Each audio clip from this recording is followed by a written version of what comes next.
Okay, the meeting is being recorded. So welcome everyone to this. I'm going to show you a short PowerPoint just to give you the background to what this is all about and some ideas about the focus that I hope that we can have today. Now, let's just see. I should be able to share this. Hold on a wee second. It's always difficult using the same technology but in different places. It all seems to be a bit here we go. A bit tricky, but hang on. I think I've got the knack here. So I'll keep this very short because you don't want to hear from me, you want to hear from each other. Okay.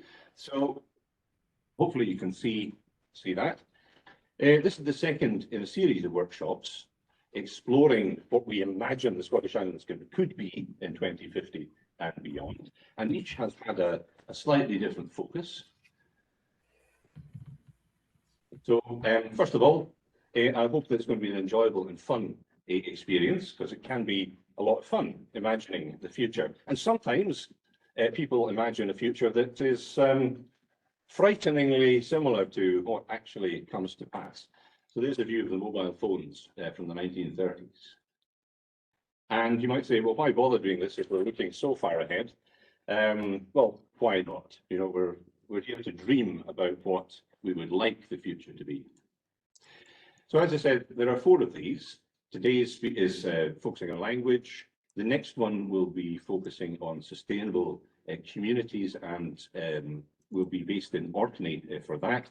Then we'll have another one which will be online, looking at networking for the future, how we can use this technology to even greater effect. And then finally, there'll be a conference. So everyone who has been involved in these and would like to take their ideas forward, and if you feel that you've been shortchanged by the amount of time that you've had to explain a particular perspective, then we'll have the online conference that you'll have the opportunity to develop your ideas there. So there's nothing new about this. There have been attempts to look into the future of language and heritage in Scotland beforehand, and I thoroughly enjoyed the recording of this Alba 2030 that's available online, looking at the future of Gaelic in 2030. So that's one feature of what we're going to look at today, but I would recommend going on to the Scottish Government site and watching that recording. Also, the future of the visual arts has been explored as well as part of the Scottish Government's future thinking think tank. So there's another blog to look at if you haven't had a chance to see this before. It's a humorous look at the visual arts in the Highlands in 2040. So it has been done before. Depends how you define these things. But what I want to do today, if you're up for it, is to look quite far into the future. So beyond the administrative side of things, beyond the planning horizon, but into the more distant future to see if there are any buds of hope and what we might be able to see through the dark clouds in 2050. So Wendy Schultz came up with this little image about different ways of thinking, and we're into futures research here, so we're beyond the planning horizon. And we'll be following in the footsteps of Professor Jim Data of the University of Hawaii, who said preferred futures can and should be envisaged, invented, implemented, continually evaluated, revised, and re-envisaged. So we're in this process. And another thing that he said, which I think is worth thinking about, and it's quite humorous, any useful idea about the futures should appear to be ridiculous. So don't be frightened to posit ideas that you might think that your peers think are ridiculous, because you could be correct. Okay. Sometimes those working in the language in the British Isles do look into the distant future. So the Welsh Government has looked at the state of Welsh in 2050 with this aim of creating a Wales with 1 million Welsh speakers. Well, nothing as sort of exciting has ever been undertaken by the Scottish Government, but let's see if we can come up with perhaps a a number of speakers by the end of the day for Scottish Gaelic and the Northern Isles dialects. Yeah, so another Institute for Alternative Futures came up with this plan of why future research is a valuable thing to do. So we're thinking about the trends and the possibilities to try and avoid the negative zone of growing desperation and actually aim for this zone of high aspiration.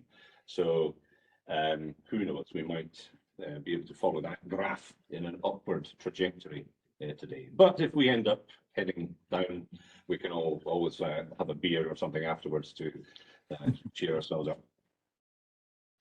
Now, as far as the creative industries go, of course, there's huge changes afoot here too. So there's ChatGPT that might be writing the interesting scripts in the not too distant future. There's Mid-Journey, which is creating art. And then there's Time Kettle, which is a language translation system which you plug into your ears, and it's a bit like what we call the Babelfish? The Babelfish, yeah, from Hitchhiker's Guide to the Galaxy, which might mean that we don't actually have to learn Gaelic if we're visitors to the Hebrides in future. It will be translated for us. Now, this is an image. I make no apologies for this. I made that with Mid-Journey 2 days ago. I spent literally half an hour working out how Mid-Journey worked and then created an image to represent the Hebrides or the Northern Isles in 2050. So there are some connections with the past, i.e. the Fair Isle Gansey, but there are things in the future as well, like the flying car in the distance. So that image was created in 1 minute by Mid-Journey. Okay. So 2050, you might think, well, that's a long way in the future, and in some ways it is, but it's the equivalent of looking back to 1996. So these are some of the major things of 1996, which we may remember or may try to forget. But that's when the Spice Girls appeared and the film of Train Spotting came out, and also the first AI, Deep Blue, defeated Gary Kasparov. So there will be continuities by 2050, but there could be big changes as well. So good luck with that. We'll now get started with some speakers. But first of all, hopefully you've had a chance to try the poll. We've had 8 votes on the poll so far about where people are. So I'll just close that just now, because unfortunately you can only do 1 poll at a time. And I'll open the next one. And if you could just fill in what's your main research or professional focus, that would be very good to know as well. And I'll just stop sharing this so that you can see us. Oops, give me a dud.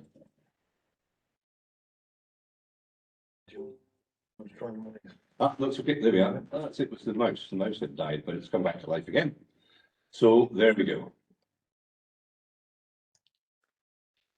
So if you just take a couple of minutes just to fill in what your main research professional focus is. So, hi. Oh, What did you join with in the end? Was it UHI off campus? UHI, no, the other one. Eduro? That's right. Okay. Andrew, where do we put the research focus? Is that in the chat? It's at Slido. So if you, All right, okay. yeah.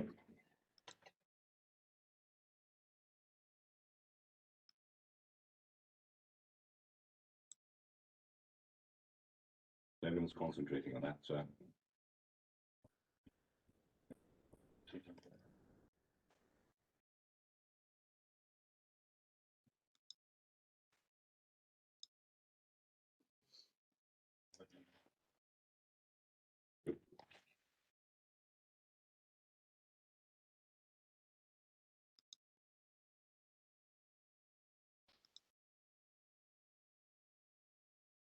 I'd just like to say it's great to see such a great turnout. So thank you very much, everyone, for joining today and for spending some time with us.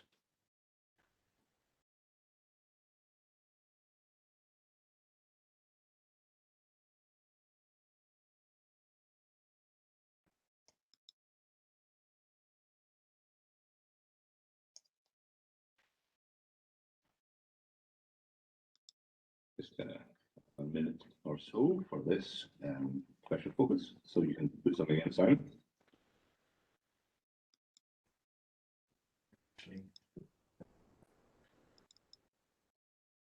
For those who are unaware, we're using this new technology of the OWL today, which is pretty much a first for UHI. So you're part of an experiment as well as a workshop. Some of you may know what an OWL is, but we haven't used one before. It's supposed to make video conferencing more vibrant, so that if you have several people sitting in the same room, it focuses only on the person who's speaking. So it works like as if you're at home on your own screen. Can I just say it's quite interesting and enjoyable to see Simon in stereo? That's all. Sorry, I can stop the video. Sorry about that. Okay, now I'll just stop that particular one now. And just before we start the talks, I will put on the third one now. So what aspects of language, culture and heritage do you want to discuss in particular, so that we make sure that your particular interest is not avoided or missed, and that we can incorporate it in our discussions.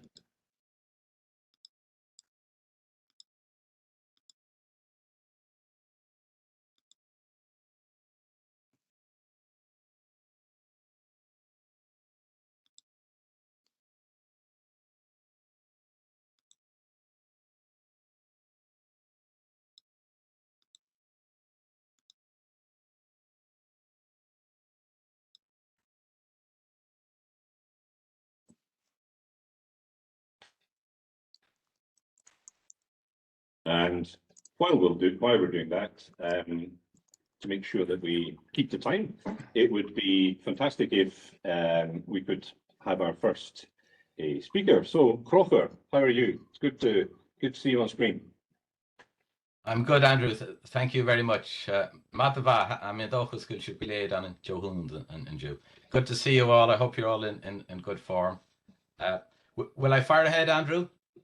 Please do. Okay. I've prepared a PowerPoint, but I think I'll just talk to the notes. I'll get through the material quicker if I do it like this. And first of all, I'd like to thank Andrew and his team for organising this workshop on a very important issue. And I'm looking forward to all the discussions today. And just before I start, my colleague from the Language Sciences Institute in the UHI, Ian Kimball, he was to attend today also, but he's ill. We hope it's not the COVID. And he was to make a few contributions on demographic issues and some statistical evidence about the Gaelic group coming from our Gaelic crisis study. But I'll just give that initially, and then I'll get into the main item of the talk.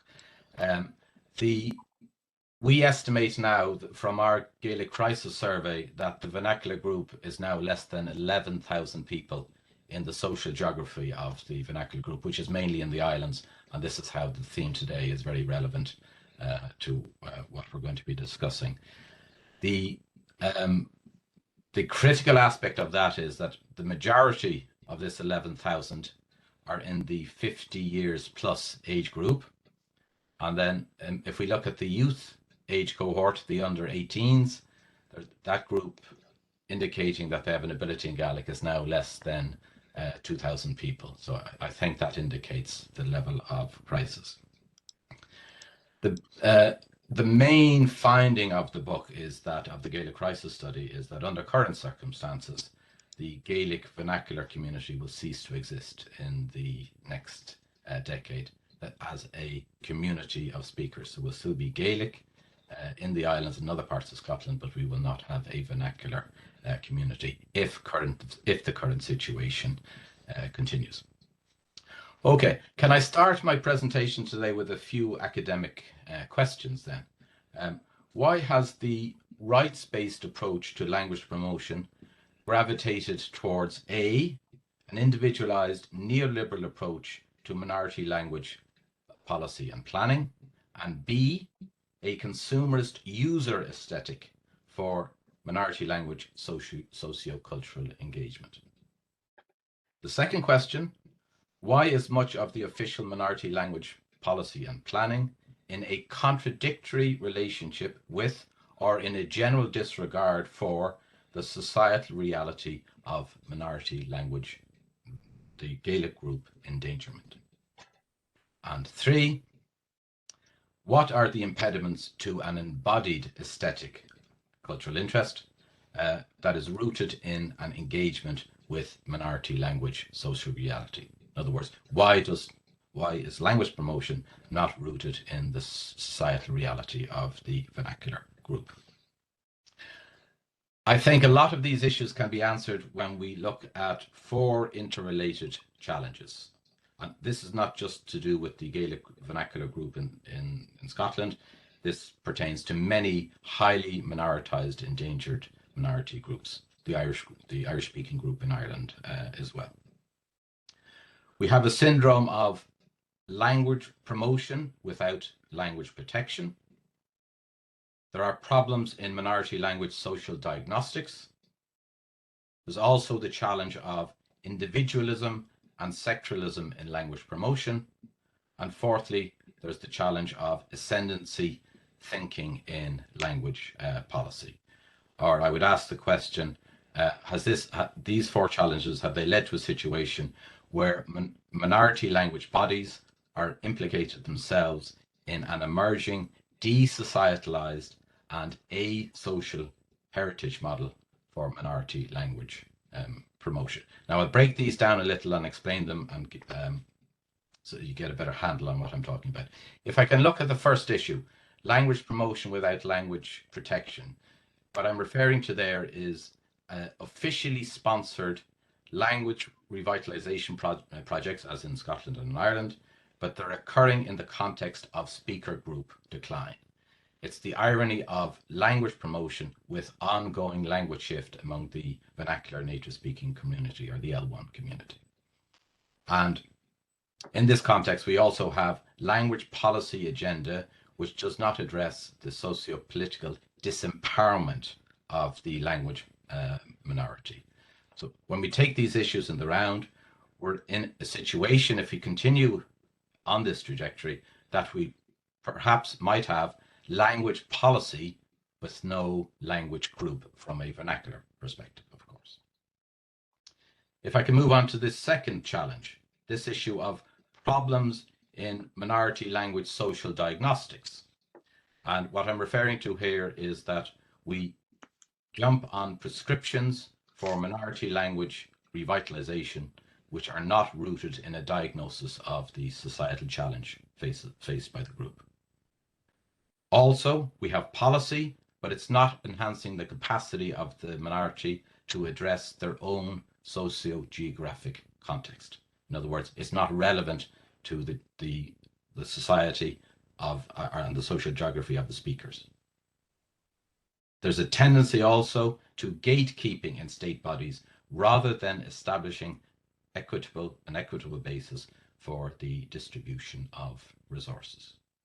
So again, looking at these issues in the round, what we have is an official emphasis on what is expedient rather than on what is required, leading to a situation essentially now where we are managing decline rather than addressing the issue. If I can move on there to the third challenge, this issue of individualism and sectoralism in language promotion. Well, I think individual is self-explanatory. This is where individuals take up opportunity or advantage from official promotion in the context of the weakened collective among the vernacular group. And then we have the sectoralism. This is the promotion of language issues through key sectors. So for instance, education, media, the arts, and the symbolic use of the language in public administration, leading to a situation where there's language promotion, but it is not reflecting the ordinary social experience of the speakers. Again, taking these issues in the round, what we can have is sectoral progress for Gaelic or other minority languages, but it is independent of the speaker group concerns. Then moving on to the fourth one, I refer to this as the ascendancy thinking in language policy. And this arises from a focus on status planning in sectors again, rather than on a community development or a societal approach to the issues of the speaker group. We see in this the neglect of the societal process towards erasure in deference to sectoral advantage, and also that the ascendancy tends to protect their relative advantage that emerges from their position in the sectoral approach. So looking at these in the round then, this has led to a situation now where we have power brokers in institutional ascendancy monopolizing attention and resource and creating the conditions for a containment exercise of a very difficult societal issue, basically an issue of disempowerment of the existing speaker group. Okay, if we can move on then and we look at the limitations then of this language promotion approach that is based on the language rights discourse. In other words, this is the language promotion without sufficient language protection of the existing speaker group. And again, just to recap, this is where we have an officially sponsored language revitalization projects occurring in the context of speaker group decline. So I would categorize these limitations in a few areas or a few scenarios. What this has led to, it tends to a literalist approach, that the policy and the promotion, it emphasizes aspiration to the disregard of outcomes. In other words, it assumes productivity, or it assumes results from the provision without actually examining what the outcomes are. It tends to be static because it primarily addresses organizations rather than society. And in this context, it lacks dynamism and is often asociological in its approach to societal issues. It may also have contributed to what I refer to as a complacent leadership, a leadership that is disinclined to address reality. Obviously, it's much easier to manage organizations rather than co-create solutions with social groups within society. Again, this is why we see this emphasis. There's a focus on provision rather than results in society. Also, there may be a classist element to language promotion in the minority group. And the reason I say this is that there's obviously we've seen the reaction to the evidence of the Gaelic crisis, and tensions have emerged there because of this. And maybe this is due to proponents or supporters of the existing approach, the language promotion, the style of promotion that we have that is being backed by bureaucrats and their academic advisors, and they form a small power class with limited accountability to the target community. In this context, the vernacular group in the islands. To a large extent, the power class's engagement is mediated through their relationship with outgroup majority language power elite. So we have a power class dealing with an outgroup, and it's hard to see how this articulates or interacts with the actual speaker group. In other words, we're back to the issue of the societal reality of the promotion. This may also be contributing to what I refer to as embedded activism. And what I mean by that is activism in limited sectoral environments largely targeted on bureaucratic outcomes rather than on outcomes in society. In other words, the activism is not focusing on the social reality of the speaker group. And this is why I made the claim earlier, the assertion earlier, that the language, the style of language promotion we have in Ireland and in Scotland as relating to the Gaelic vernacular group has led to a user or a consumerist minority language ethic. Okay, this brings us on to the issue of perverse outcomes where we have language promotion without sufficient language protection. And we can see this now. The basic difficulty is that the vernacular group has now less capacity to address challenges in the ongoing erosion of their minority language societal salience. There are rigidities, and then there's a lack of responsiveness to the difficult societal reality, and this leads in turn to a credibility issue. Will people be led by bodies denying reality? It also leads to a feasibility issue. Where is the success, or at least the rational engagement, which will attract people to engage in the effort to support the social use of Gaelic and Irish? If there is no alternative to the current situation, to the current style of promotion, perhaps this form of language promotion is inadvertently creating the conditions for an intractable social problem. It's a bit like what George Lukács, the theorist, indicated. Well, if there's no recognition of the problem, there can be no solution. So we're basically in a no problem, no solution situation at the minute. Okay. To finish up then, I would ask the question, what would improve the current situation? What would enhance dynamism in the current approach?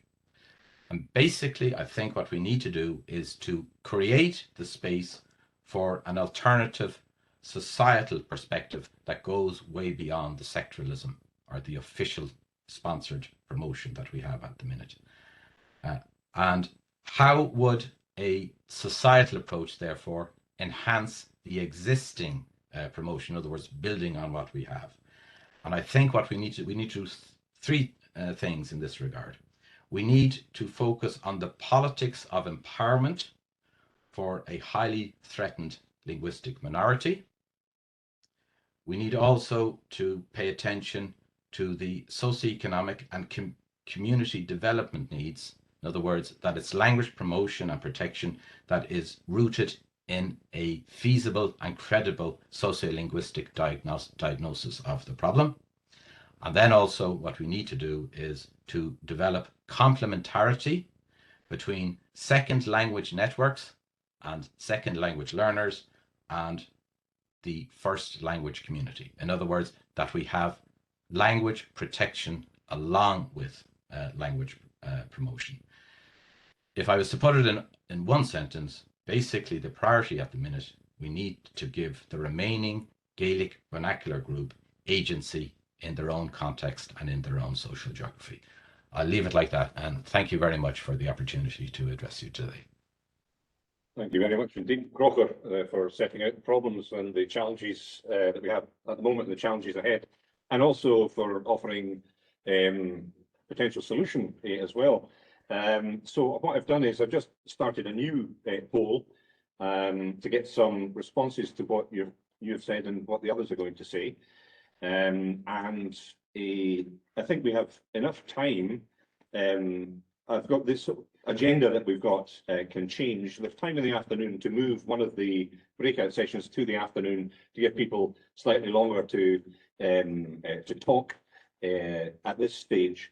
So we'll be able to fit everything and everybody in. But thank you very much indeed for that. And if you can see on your Slido, still can't say that word with any, that sounds so stupid. If you see on your Slido the opportunity there for typing in any responses or comments that you might have, from what you hear from Crocker and the others, and hopefully we can bring these issues up during our conversations shortly. So, thank you very much indeed. Now we're moving from the Hebrides now to an island that used to be very connected to the Hebrides. And is Brisha there? Yes, I am, Mormai. Mativa. So good to hear from you. So it's great to have you. Great to have you here to give us a Manx perspective. So if you'd like to take it away. So I'm just going to talk very generally, and I'm going to talk quite interestingly about the community development that you were talking about that agency for people, the politics of empowerment, but actually from I work for a cultural charity, a government-funded cultural charity called Culture Vannon. Our full name is the Manx Heritage Foundation. I think people like Mairead and Wilson would know us under that name. We are a very small charity. We've been running for 40 years, and it's something that we've always been looking to Ireland and Scotland with great envy, because we see this great raft of organisations that you have to support language and the culture in general.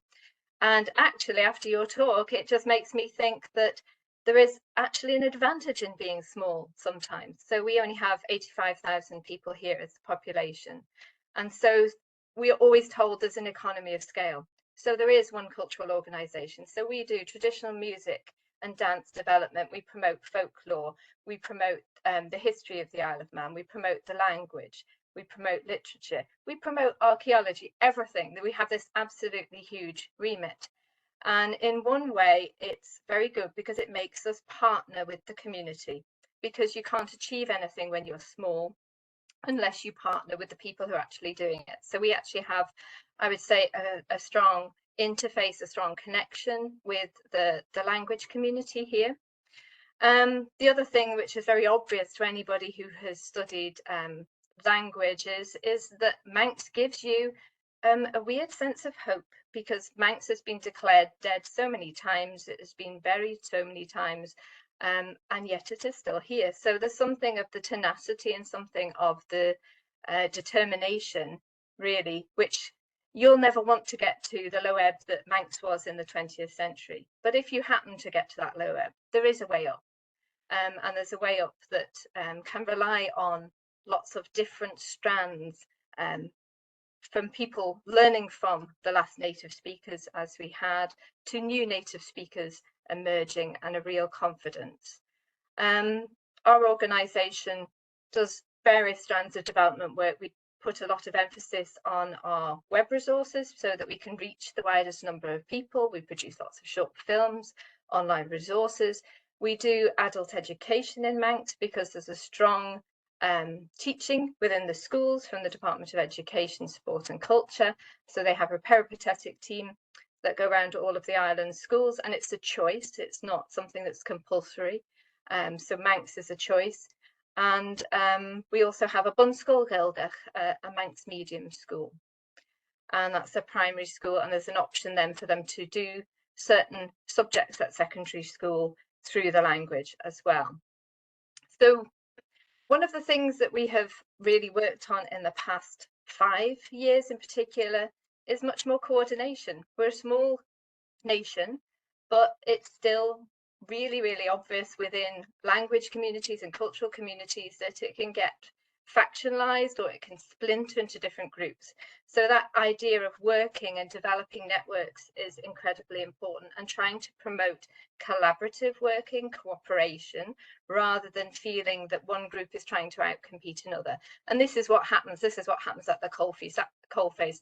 I'm a Manx speaker, I'm a singer, I'm a musician, and people go into their little tribes, their little sections. So actually seeing our role as an organisation that facilitates things, that produces resources, that supports the community, that works with the community, and also that our role is to help with this coordination. So we set up with the Department of Education, Jeeban, which is a Manx word for net, so a network of Manx language professionals, so that we could actually have the first joint Manx language strategy, which was 5 years ago, and we're now working on a 10-year strategy. And that is actually quite an achievement for us as a small place to work in that way, so that we can avoid all those necessary things when you're involved with community development, of duplication, of infighting, of not prioritizing correctly. So we have got this message of hope, I think, for the language. We've got language digitization going on finally with a Manx corpus, and they've digitized over 1.5 million words. We've got over 1,000 children learning in schools. With the last census, we have 2.64% of the population who have knowledge of Manx. We've got some strong publishing going on. We've got what's happening in the schools, and we've got language within the cultural context, so for different age groups, and very strong intergenerational work. And again, I think the Isle of Man becomes an interesting place to look at what's happening with language, because it's its own place. It's got its boundaries, but it's small enough. It's about 80 or 85,000 people. So it's small enough to study as a laboratory, really, to see what's happening. And I think that the language is in a stronger state now than it has been probably for over a century, over maybe even two. There's a lot of information at learnmanx.com if you want to have a look there. But I just thought it would be useful to say that there is a message of hope from a very small island who has a story where its language almost disappeared and didn't quite. Sinead. Thank you very much indeed, Patricia. That is a story of hope, which hopefully we can pick up on. I just wondered, we don't really have time to ask questions between talks, but I'm going to ask one anyway. Is there any research into not exactly the social impact of Manx, but on people's self-esteem? If like children's self-esteem, if they're learning their own language, is there any sort of evidence of that they feel better about themselves?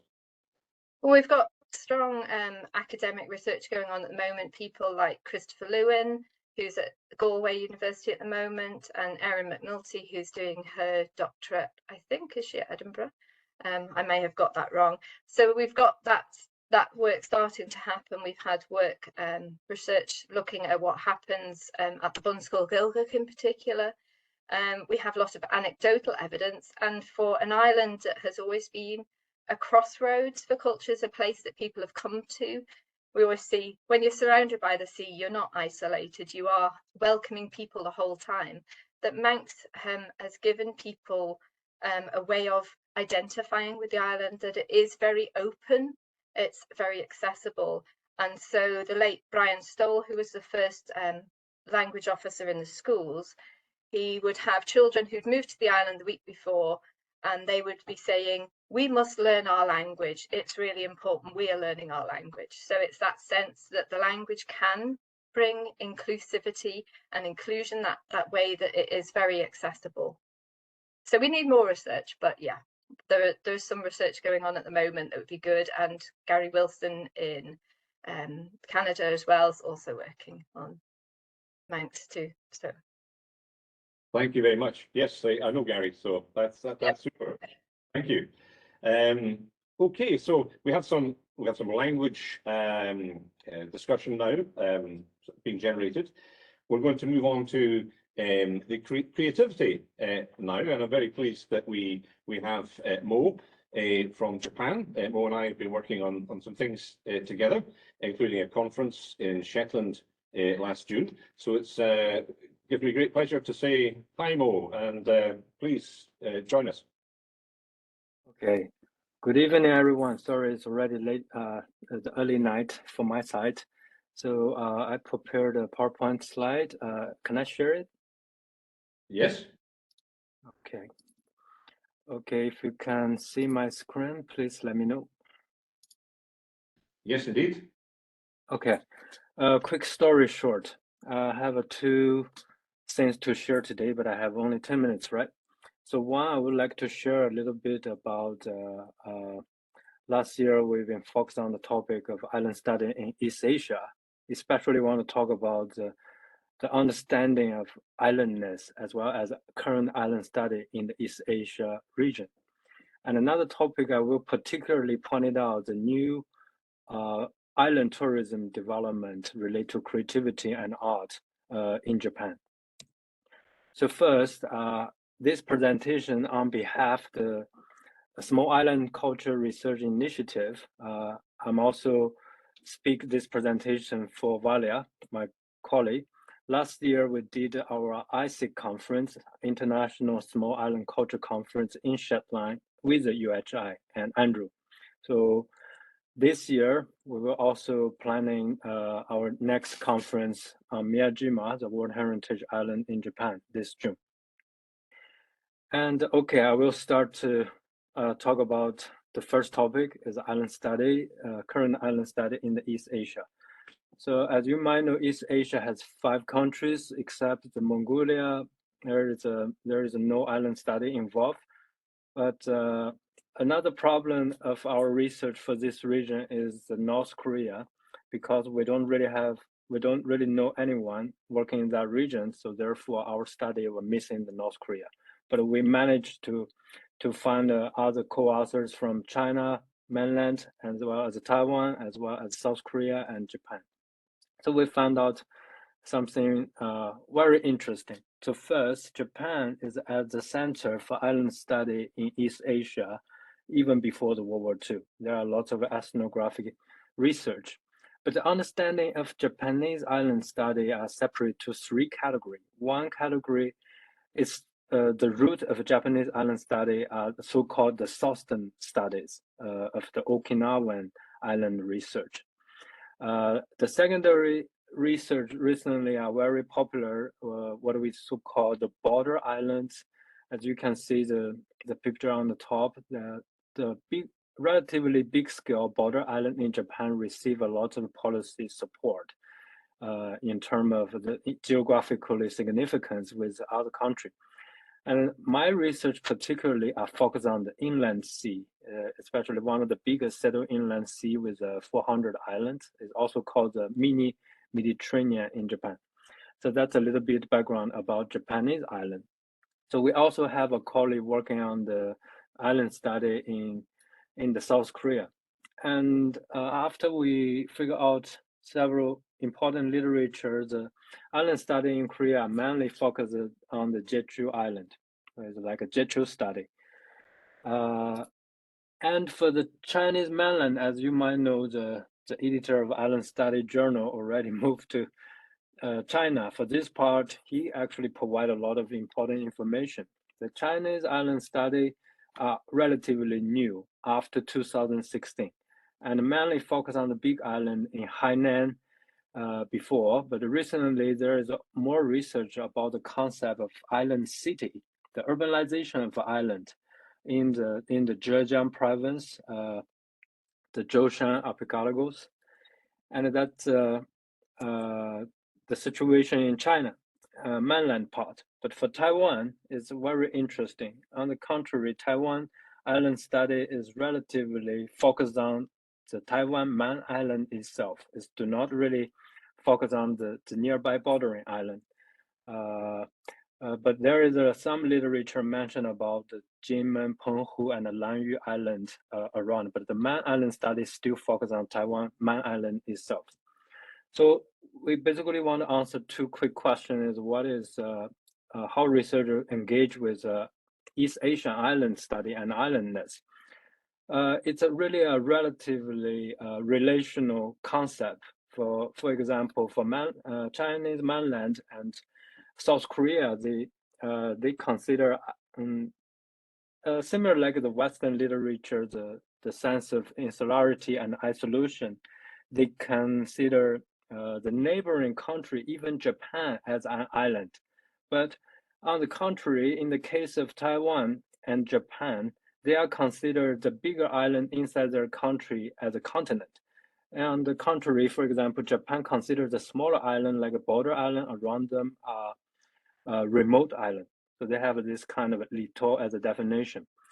But the most interestingly, Chinese mainland, South Korea, and Japan share some similarity in terms of they are quite single culture body. But Taiwan is really show a very complicated cases. This cultural hybridity because it's kind of like an interaction window between the Pacific, between the Philippines, as well as we keep receiving cultural influence from Chinese mainland as well as Japan. So it's quite conceptualized relationships. Also, our study figure out there is a similarity between Japan and Taiwan from policy perspective. They have this one size fits all policy for island study. That really makes a lot of the island in a very weak position. At the same time, all those regions want to develop tourism in island, but there is also issues we identify the unsustainable industry and tourism development issue. And particularly in Japan, they are not just this issue, they're also facing the most serious depopulation issue in the world. So my next topic would really emphasize on this part, how Japan is coping with this kind of depopulation issue through socially engaged art and what they can really make the identity of the art island through tourism. So first, art are not an island thing and also not really focused by scholar from rural context. So therefore, we can see the transition of art tourism development actually come from city, from Guggenheim, from Mona in Tasmania. Then in Japan, it's become a rural island Pacific version. A lot of people probably heard about the Naoshima effect and the Setouchi Trinale because they bring 1 million tourists per festival to visit those remote islands are facing serious depopulation issue. How serious this depopulation issue in Japan? Look at the map on the left side. 27 years later, those areas will disappear in Japan, and it's the only urban city can remain functional due to the depopulation issue. And therefore, you can see a lot of remote and rural small islands marked on this map. On the right side of the map, in the recent decade, a lot of rural socially engaged art festival try to revitalize this community by promoting art tourism. And a lot of those art festivals happened on the island society. Okay, my research is basically focused on the red circle in the Seto Inland Sea area. One case study I would introduce one of the showcase study of Setouchi Trinale Art Island. Later, I will talk about a relatively small case study. So for this, the background for this island, the aging population rate are very serious. We normally see a population, if the population rate passing 21%, we can call it super aging community. But for this island, I don't know how to define it if the population rate already reached 77%. Just imagine probably 10% of people are working force on those islands, or 20%, this kind of. And this caused a lot of abandoned house issue. The people move out from the island to live in the nearby cities. And this background, private gallery and art collectors from the art world, they try to investigate art tourism, art hotel, art facility, and museums on this island from 1994. After 20 years of art place making, they really changed the identity of those 12 islands in the Seto Inland Sea. You can see a lot of art facility and art trinale happen in this region. And the most importantly, they make this region like top 5 travel destination for Japan right after the ranking of Kyoto. And also 2 art museums in this region ranked world top 15 art museum. Even the Chichu Art Museum on Naoshima is ranking higher than Lufu in Prairies. I don't know how they do this calculation for this ranking, but it's definitely a big deal for Japan. It's also Setouchi Islands ranked number 7 travel destination for New York Times around the globe. So therefore, my research is simple, just mix 3 studies into one. One is art study, socially engaged art specifically, and another is creative tourism. And my focus is the community study on those rural islands. So I want to combine those 3 framework. I just say relational art sites, what so-called the art island. And one of the interest finding I found there are 2 type of result from those art. One is art can attract tourists, but they are not socially engaged. They just site-specific art. On the other hand, I also find few art can really build a community interaction place. It's socially engaged, it's also site-specific. But they would cause 2 consequences for those islands. One is what we call the creative destruction. We see a lot of old community venue being replaced by this modern Italian restaurant on the rural Japan, and they think that's revitalization. It's a kind of a more tourism development in a sense. Local people will less enjoy this kind of place. On the contrary, we also see the creative enhancement side. It's basically using art, revitalize abandoned houses, and create a multifunctional landscape. Okay, I'm not sure I have time, but I just talk about a little bit islandness and the art islandness after, because islandness is a quite complex concept. It's not just related to one social group, it's actually a mixed different social groups' opinion. In our study, we found out like, for example, this case, after the establishment of Teshima Art Museum on the right up corner, we can also, this project also revitalize abandoned rural farm, terrace farm. So both those 2 perceptions are quite different. The tourists would really love the art museum site, but the locals think the museum is great because the terrace farm, because that's a symbol of Teshima Island. And the official of the art galleries think art is just a media, try to connect to people. So this is just a very simple example. Different stakeholders, they have a quite different understanding of complexity of art islandness.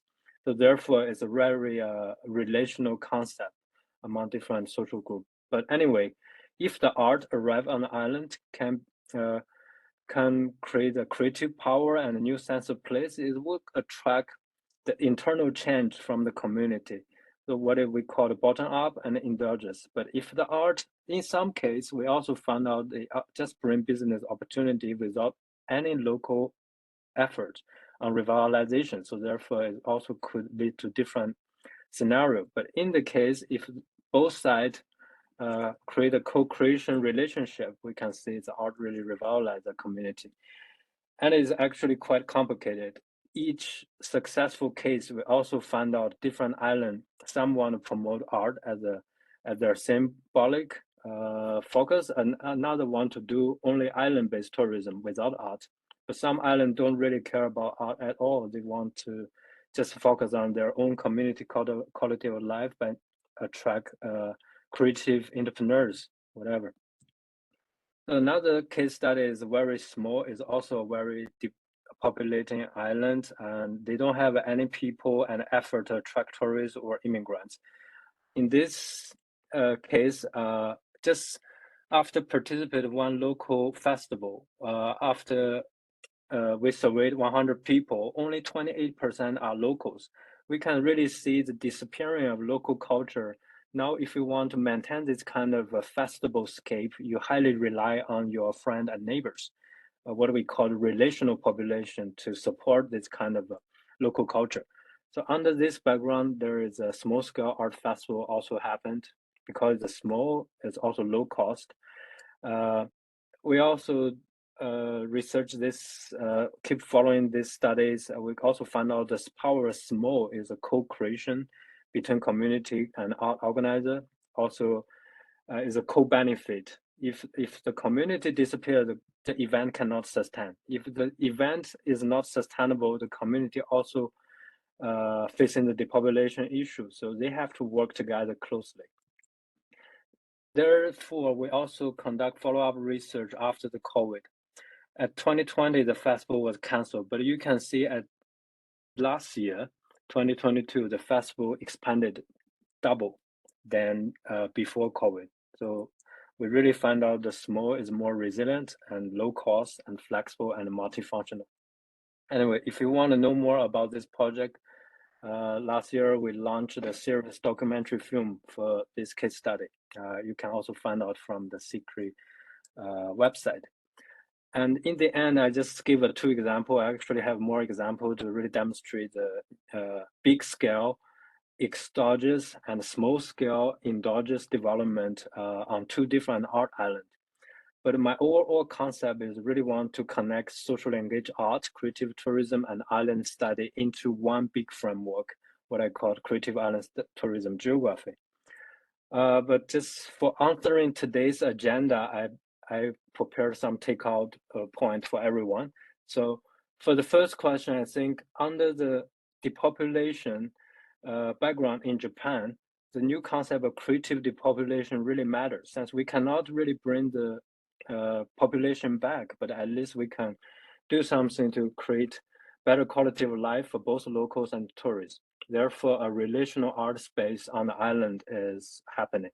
Under this halo, we see small-scale creative entrepreneurship. Also, very often they play a social entrepreneurship role, also for the community and their revitalization agenda. For the second question, what community side we should look into for? We really should look into the new endogenous way. It's not just about how many art and tourism we put in the community. We also see, like a vaccine, if they have antibody generated in the community side or not. For the third question, I think we should best engage with the changing environment. Of course, we have to focus on the creative class. In my island case is more about urban rural lifestyle immigrants. They create constant change, and also they collaborate and they have to negotiate with local people. The fast creative group with a slow changing society, that kind of interaction.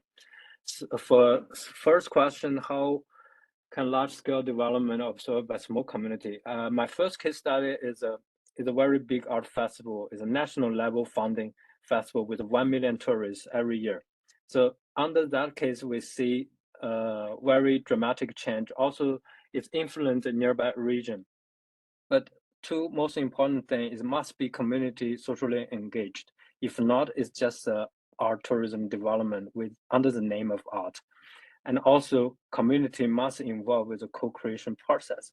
They are the key stakeholders. So in the end, the last question for future scenario, I think after COVID-19, smaller but more diversified development is the new big. And different level of island and extra island networking is very important. So that's today's my sharing. I'm looking forward to have more discussion. Thank you. Thank you very much indeed, Mo, and thank you for addressing the questions that are on the information leaflet, the sort of general questions that we're hoping to address throughout the all the workshops. And it's very interesting to see the Japanese islands, which might represent a fate for the Scottish islands in 30, 20 years time or whatever, and to see what you're doing or what the communities are doing to address the challenges there. And it's the role of socially engaged art and revitalization is fascinating to see, and also the use of local festivals and cultures in that. So thank you, and many things to think about. It's good to get that that view from a different part of the world, and yet to see the connections and the similarities. Next, we have Keith, who is going to also address the artistic side of things in the islands. Thank you. I'm just wondering, did you get this? I don't know who it was I sent this slide. No, I did not get the slides. I did not. They didn't arrive. Let me just. Sorry, I sent it to EO02LM. Is that correct? Is that the right? Did it come from Telford Studios? Right. Yes. Ah, there you go. It's in my junk mail. Hold on. Yeah, I could get in. Apologies. I've been frozen out of my account. Yeah, if it's possible to load that up, I'd appreciate it. I take it we're probably running a wee bit behind time. Yeah, we're running a bit behind time, but I think we can. I'll be very fast. Well, that's all right. But I mean, we can move things into the afternoon, more of the discussion. So Okay. Is that loading up okay, Leanne?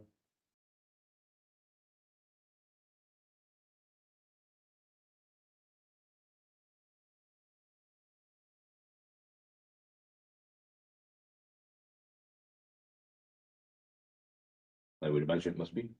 Okay. Just you got here okay this morning then, was it? Yeah, I've been hopping across islands this morning. I left about 6 o'clock from Bernary in the darkness, and here we go. Great, thank you very much, Leanne. I appreciate that. My name's Keith McIntyre. I am an artist and retired academic based on the Isle of Bernary, which is located in Outer Hebrides. We're a small island of about a population of about 100. This forecast, we were talking about 50 years from time. I think forecasting is the right word. And this is the forecasting stone which sits outside our local shop. Tourists invariably like to photograph it. It's a cause of great discussion. I think the word at the end, the context, stone gone, that there's been a tornado, is obviously a point of humour, but it's also, I think, very valid about the vulnerability of our islands, particularly in Bernary, which is very flat to climate change. But I just want to say a little bit about what we do there and what's been happening on our islands and how we're addressing certain issues. Could you go to the next slide, please? Thank you. This is the Telford Church, which is now my studio. I'm showing this because, again, thinking about forecasting the future, but looking to the past and where we are now and where we might be going. This is a Telford building which was built nearly 200 years ago. We will be celebrating its 200th anniversary in the next couple of years. On our island, there's currently 100 people live there. This church could accommodate a congregation of 350 in its day, and there were approximately 500 people living in our island community. It signals the change over the 200 years. The word depopulation has been spoken about several times and the impact that's having on languages. The other significant thing about our island is that it was an island. It was an island up until 1999, at which point the European Commission very kindly furnished funds to build a causeway across that island. And that's had a huge impact about linking in the island chains of the Uists. And it's also had an impact about attracting people to come and live to the island, myself included. I am originally from Edinburgh, so I'm not a native islander and I'm not a Gaelic speaker. But this causeway has opened up the island. It's generally been seen as a very good thing, but it's also had an impact upon the local community. Next slide, please. I just want to share this painting. This is a painting, one of my paintings that I made during lockdown. And the painting was inspired by the graveyard that's located up from the church. And as was befitting of an islander when they passed away, they didn't get a traditional big stone that's carved, etc. They got a stone, literally a stone from the beach, which was selected. And then that stone marks the point of where they're buried. And so one walks into this graveyard and these stones are facing you. And it was a very powerful motif during lockdown. And led me to make a series of paintings based on these souls from the past. But also thinking about that notion of the congregation, the place that I live in now would have been full of Gaelic psalm singing, which still takes place in the island on a Sunday. There's usually one psalm sung now. But just a few years ago, the entire service would be presented in Gaelic. Next slide, please. Again, something that tells us about the passage of time. These are stills from a film called Shepherds of Bernary, made on the island of Bernary back in the late 70s. The film went on international release and is recognised as a very important anthropological study of an island community living in the western seaboard of Europe. It's a film which was made by two young American filmmakers, Jack Shear and Alan Moore. It's a film which has had a lot of critical acclaim, and yet the islanders were unhappy with it. They felt that what happened is that their language, Gaelic language, which they speak, is only spoken in certain bits throughout the film. And yet the whole narrative of the film, and when the interviews are conducted, they're all done in English.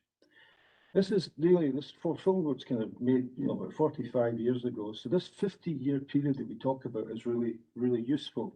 Reflecting back on this film, which was commissioned by Harvard University and sits within Harvard's archive. But it's a very timely kind of reflection to look at that and to move to can we move to the next slide, please? To move to this film, which was released last year. And Duchess is, some of you may have seen it, is just finished. I think it might still be on BBC iPlayer. But this is another film about our island. So our island is kind of featured, in a sense, two documentary films made over a period of nearly 50 years, reflecting upon the communities of the past and the community now.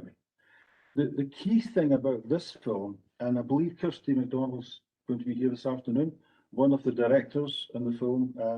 Kirsty is great that she's actually joining in, because I think this has been a kind of game changer for our community, in that it's actually allowed the community to speak in a way that Shepherds of Bernary didn't allow them to do that.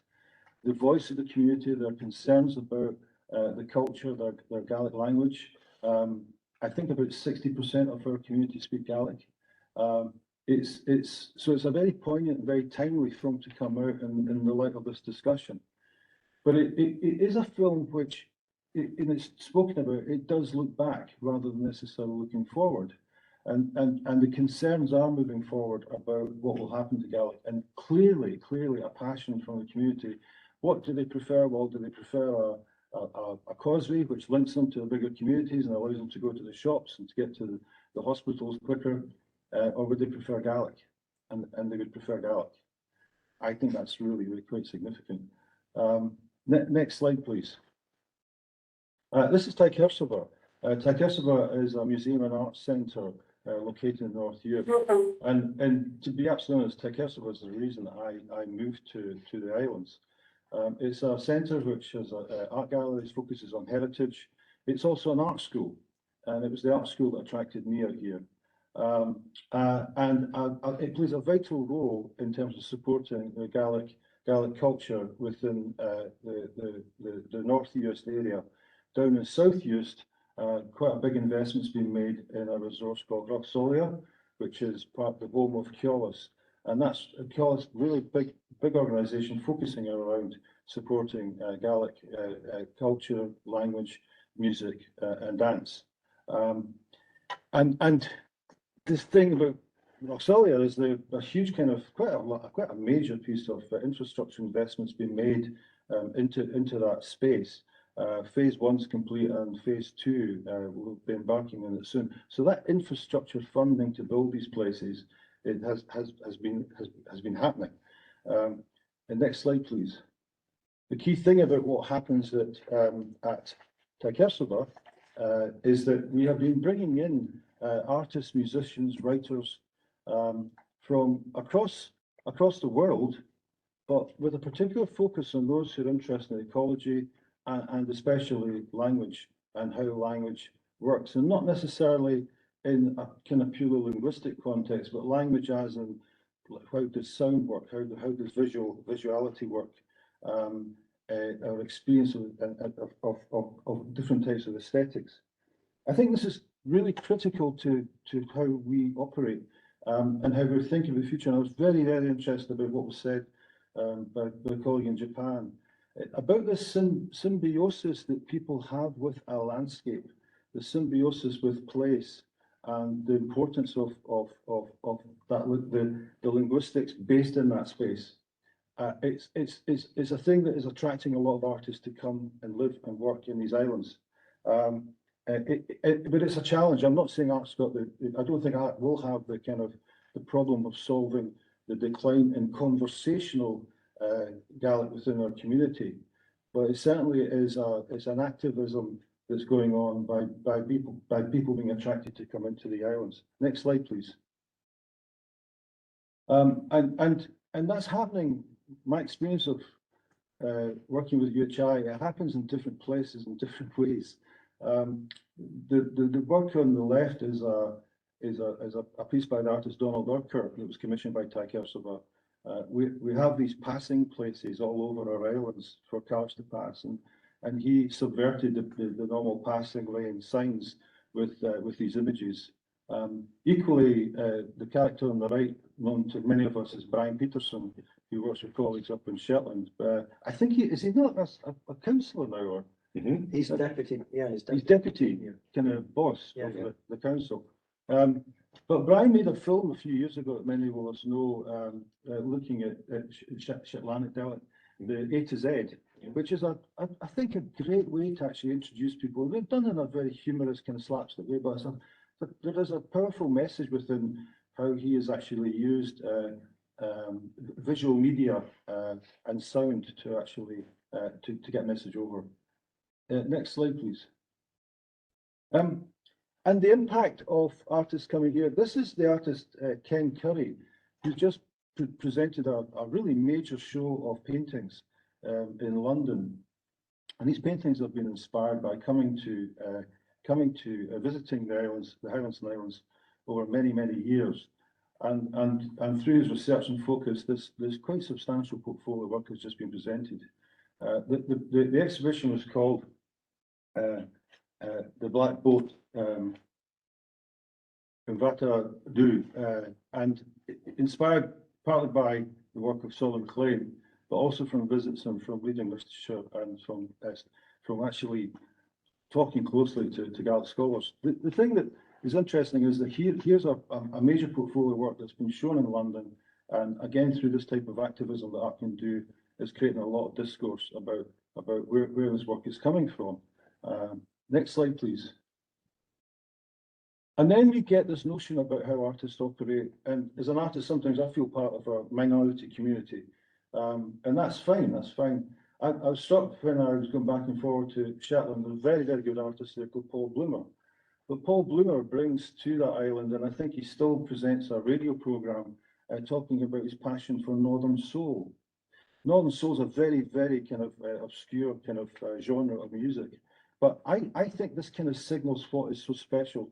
I was struck by what was said earlier on about the notion of smallness and the value of smallness and how one can make changes and control. And that I think is what's interesting about what Paul Bloomer does with his passion for Northern Soul music, located somewhere on the west coast of Shetland. Next slide, please. I'll skip that one. Next slide, please. Thanks. Just finally, I was really struck by Berisha's comments about what's happening in the Isle of Man, and this image will be known to Berisha. This is just off the Calf of Man. It's affectionately known as the Drinking Dragon. A few years ago, I did a number of projects working in the Isle of Man, and we made a piece about, we made a film about this rock called Burrow or Burra, and the rock is expected to collapse. It's got a very fine fracture going through it, and sadly, it's expected to collapse into the sea sometime very soon. And so we wanted to immortalise this. We kind of set up a project where I exhibited drawings and invited responses from them, from the community. One thing that happened was a surprise. An Indian writer, Usha Kishore, kind of saw the drawings and wrote quite a long poem in response to them. We then worked with Ruth Keggin, who I'm sure Berisha will know. Ruth Keggin, who is a Manx speaker and folk singer, and then she transcribed that into Manx, and we made this film. We made the film about this rock, and we kind of, this notion of a kind of living culture, contemporary myth, was created all around this piece of geology. I signal this because it was a way of working, again, about alerting people in the community to what is something of great value, and that value can easily be lost, and in fact could become extinct. And so the story that I think Risha was just talking about the message of hope, I think is very positive, and I certainly identify it very strongly with the projects that we did in the Isle of Man. There's just a little link there at the top if you want to see the film itself. It's about 18 minutes long, so we can maybe share that later on. Thank you. Thank you very much indeed, Keith. And you have a sort of an interesting perspective in that you've been in Shetland, you know, in charge of CIC. You live in Berra, and then you've done work in the Isle of Man. So you've got a sort of pan-island view of these things and the relationship between art and language and local culture. So, yeah, thank you very much for that, and I'm looking forward to hearing what else you have to say during the course of the day. Right, so now we have Michael, a very well-known person within UHI. Michael, are you there? Yeah, hi, Martin Var, Andrew, good to see you again. Martin Var. Andrew and I met when I was doing various modules on the Picts and Vikings along with Donna. We certainly did.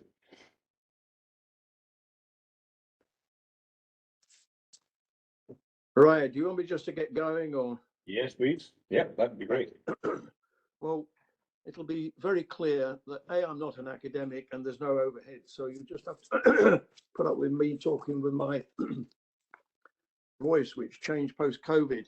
After a long day on the hill, I was sitting with a dram last night writing out a few thoughts, and this is primarily about indigenous people, and the people are absolutely linked to three things. It's their language, their culture, and their land. So I'm going to start and hopefully finish with a couple of positives. In my lifetime, there's been a big resurgence of two things to start with the positives. One was Shinty, which is rock solid across the Highlands now, and was re-emerged in Ardnamurchan after a period of probably 100 odd years and it hadn't been played. And the other thing is music, very positive, because when I was young, all of the traditional musicians had full-time jobs and they played in the evenings and weekends. Whereas lots of my friends, people like Alan Henderson, Ian McFarlane, Alan MacDonald, they make almost a full-time living or a full-time living out of it, and that's really good. And as my son Duncan said to me the other day, it's really been the zenith of Gaelic music since the Statutes of Iona in the 17th century. The academics out there will correct me if I've got Duncan wrong. However, all else I was thinking about is either struggling or is under threat, and I'm talking about from a West Highland perspective, although I know a lot of the island and islanders very well. And primarily, it's the impact of capitalism, it's the impact of money. And in my travels across the world, it's the same, whether it's the Native Americans in Canada and other indigenous cultures. To start with the land, it's the fundamental bond of the community with the people who live and work on the land. It's a way of life. It's allowed them to, for centuries, to survive and indeed thrive. And it's about communal working. What's happening on the mainland is serious money is coming in from the central belt and the southeast of England. And we're talking about people who are selling their properties for 2, 3, 4, 5, 6 million pounds. Few of them, the previous artist obviously accepted, have much interest in either the language or the culture, whether they've just bought an estate or whether they're a cottage owner. So in terms of rural housing, this is now a massive crisis for our young people. There are solutions available to both the council and the government in terms of controlling Airbnb, holiday homes, through planning, punitive rates of council tax to maintain homes. The impact of this is starting to become catastrophic. The years I was the councillor for Ardnamurchan and Morven, 2 of the primary schools closed because of loss of local population. And the new primary school in Locharlin, Morven, £3 million school, 12 years old, 2 teachers 12 years ago down to single figures. And unbelievably, when I was looking at the Herald Online this morning, one of the council leaders is suggesting they use the Rural Housing Fund to backfill the budget. That fund is there to build houses in rural areas, and at the moment they're doing none of those. I particularly want to comment on crofting, particularly post-Napier in the 1886 Act with security of tenure. This year, I'm going to celebrate with a big party because I've been 50 years on my croft, which I got through my mother, who was a MacDonald, through one of her brothers who went to Australia and never came back. 50 years ago, this community worked collectively. There was a township bull. Everybody turned out for the sheep gathering. That's all fading away. There's only about one person per township left with sheep. The cattle have long gone. That's down to market forces. There's 2 crops locally in the last year been sold for the region of £300,000-400,000.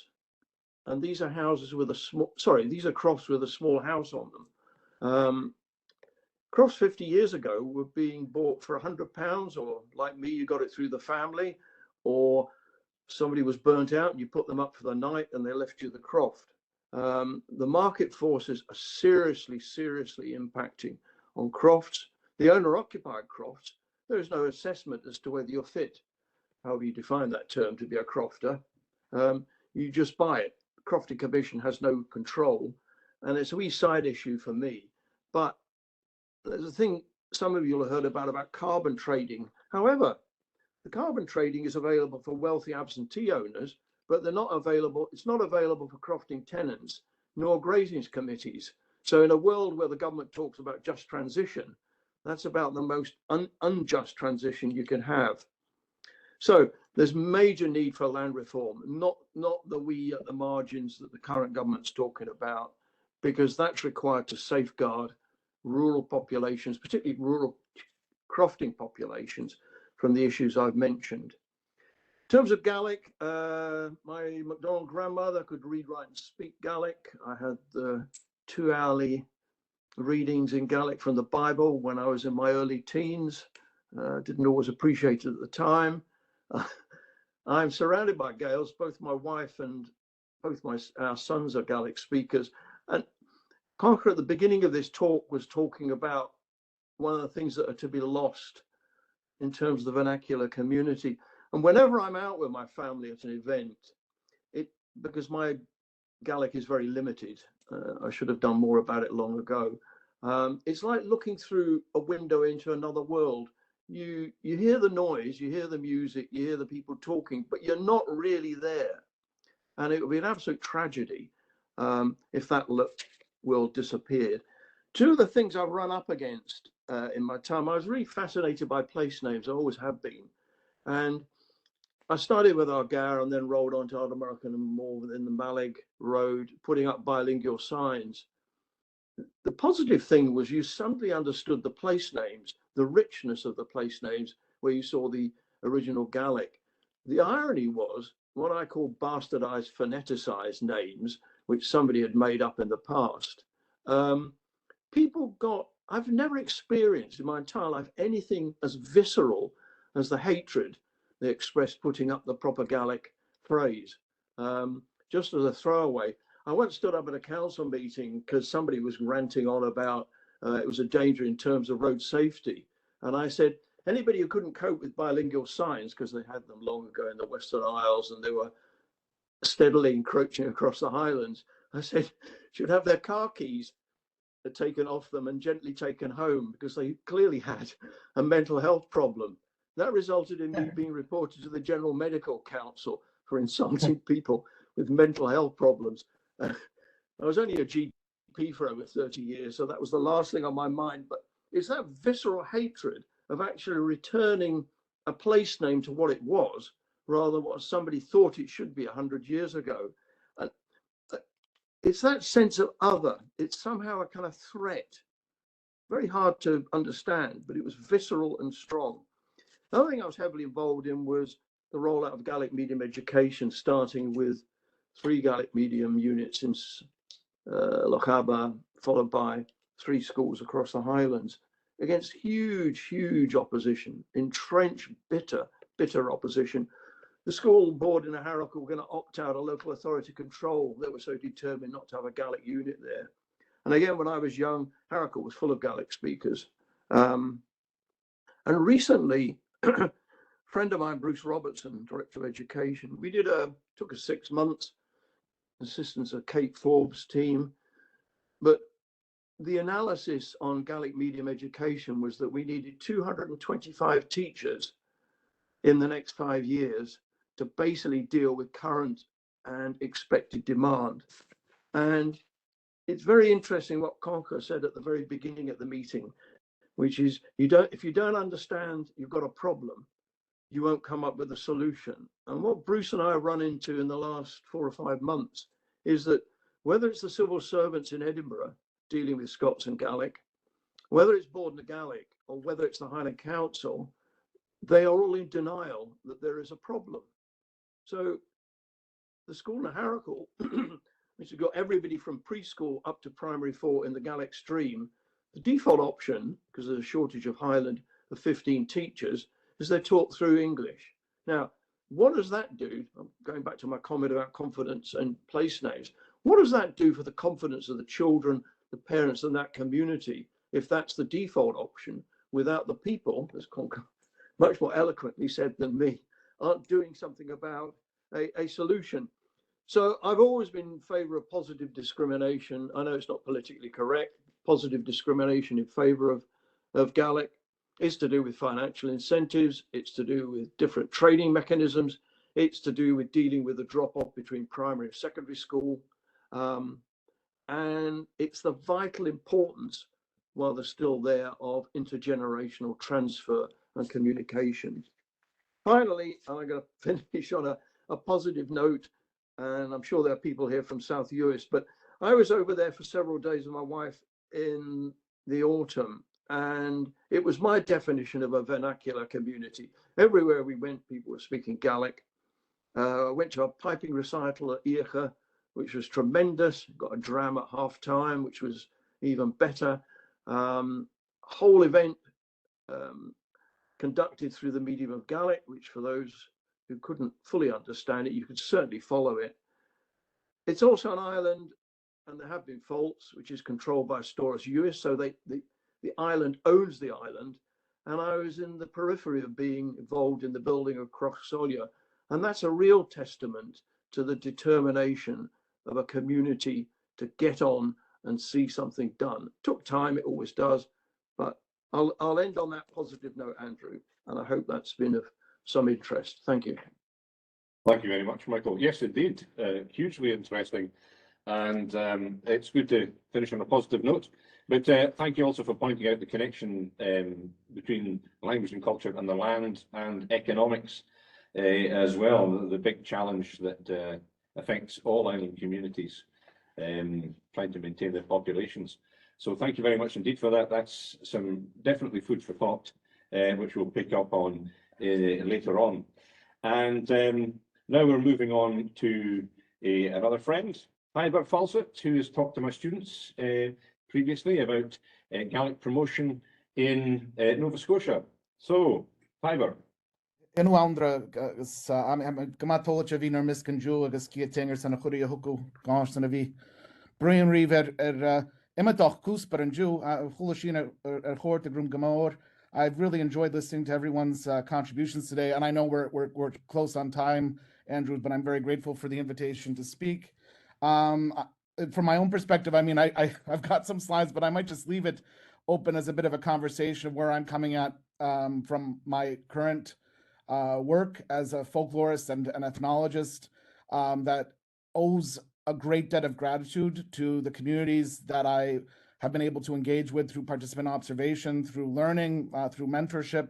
I'm delighted to see Kirsty McDonald here in the McDonald's of Ballashia. We're so amazingly generous at that time. The people of US to hear such warm comments about those contributions. And it was as a young person that was in search of an ancestral heritage language coming from Canada that first went to US, first hearing US Gaelic in Cape Breton Island, Nova Scotia, and then going and the link to the arts was really the driving force that's brought me to where I am today. And I can't express that debt of gratitude in any greater terms than that. It's tremendous. So one of the things I would like to take a moment to sort of bring into the conversation is that I have been working lately with the government of Nova Scotia through Ballin and Gale, the Office of Gaelic Affairs, of starting to look at ways in which we can quantify the impacts of Gaelic language and culture on the social world, on society in Nova Scotia. And I'm always tempted to bring it back to we have these boxes that are created quite often in policy making and development. And of course, Andrew, I think I met you the first time at the North Atlantic Forum in my hometown at that time of Summerside, Prince Edward Island. Harry Baglow, and I'm thinking about Shoemakers. He was always talking about how small is beautiful. And we get, these intersections between coming at this from an island studies perspective, coming at it from a sociolinguistic perspective, a communal perspective, and then my own perspective is that, I'm constantly reflecting on what I'm thinking and what I'm experiencing and how that is being perceived and how my perception of it might not be as complete as it could be. And it's through that discursive process that we can get a bit of a better understanding of these things. So when tasked in 2017 to develop frameworks for measuring the impacts of Gaelic and coming at it from my perspective as a folklorist, where folklore is, as Dan Ban Amos says, artistic communication in small groups. It is direct, it is person to person, it's non-institutional, it's informal.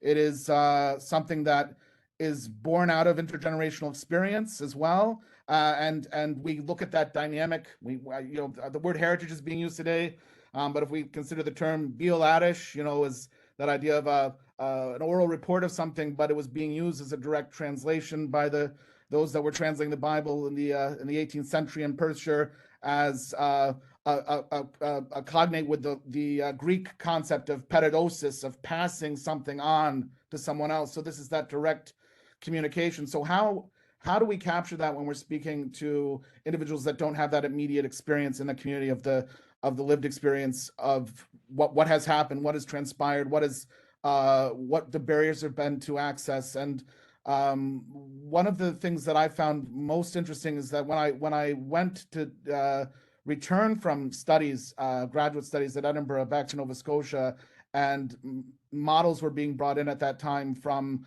Hawaii and New Zealand for pedagogies that are rooted in community-based language renewal, that there were young people in their 20s, at my age, that were finally able to have a conversation in Gaelic. And that's a real strength I've seen, where there's low impact, very high impact, low cost things that were being developed under what was at that time the only 2-year-old office of Immersion na Gaelic, the Office of Gaelic Affairs, as a provincial office of the government of Nova Scotia. So I'm rambling a bit here, but it's just I've seen through the lived experiences of being in incredible multi-generational Gaelic-speaking communities like those that I've been able to live in Uist over extended periods, and in Cape Breton Island, that's very much what the strength is, and we could talk about resiliency. So when you're tasked with sort of a federal Canadian model for the measurement of cultural impacts, it's very input-output based. That's drawing on some UNESCO recommendations about it, but takes out the key components that sort of deal with the concepts of transmission, of cultural sustainability. How do we redress these imbalances and sort of trying to commodify those impacts? If you look at a 1901 census from a place like Grand Narrows, which was virtually 90% mother tongue Scottish Gaelic speakers in 1901, there was very little listed in terms of economic. It was a subsistence lifestyle that was being documented in the census by speakers of those languages. So when we're tasked with trying to show those types of quantifiable monetary impacts, it is quite a challenge. So one of the good things that's come out of this long unfolding project is that Dr. John Shaw and I have looked at the potential for, going back a bit, there has been, through these communal immersion programs, master apprentice programs have been applied, where first language speaking elders of the communities would mentor a younger person that would then gain tremendous skill in the language. And part of that process has been the establishment through the Nova Scotia Highland Village Museum of a folk life school that's done in the summer where first language speakers, Dr. John Shaw, others are looking at the dynamics of, and I'm at a world-class institution, UNESCO recognized institution for folklore and folk narrative, things that came from these lived experiences that are sitting in very tidy manuscript binders or on sound recordings. But how can these forms of expression be brought back into the community of speakers? And that's something that I've seen, where long complex narratives now are being absorbed, transmitted. I hesitate to use the word learned. They're being lifted. Hat gantokol marshen. And it's amazing to see these skill sets develop in a very grassroots sort of way in Cape Breton Island. One of the strengths of that is that there's been leadership that's come out of these grassroots programs with very passionate and dedicated individuals that have built an excellent degree of ability, not just as speakers and socially adept individuals that are contributing to the lived experience of the vernacular life of Gaelic as part of everyday life, but are also trying to find ways to stay alive, to keep their bill launch going in a place that's very much economically challenged. So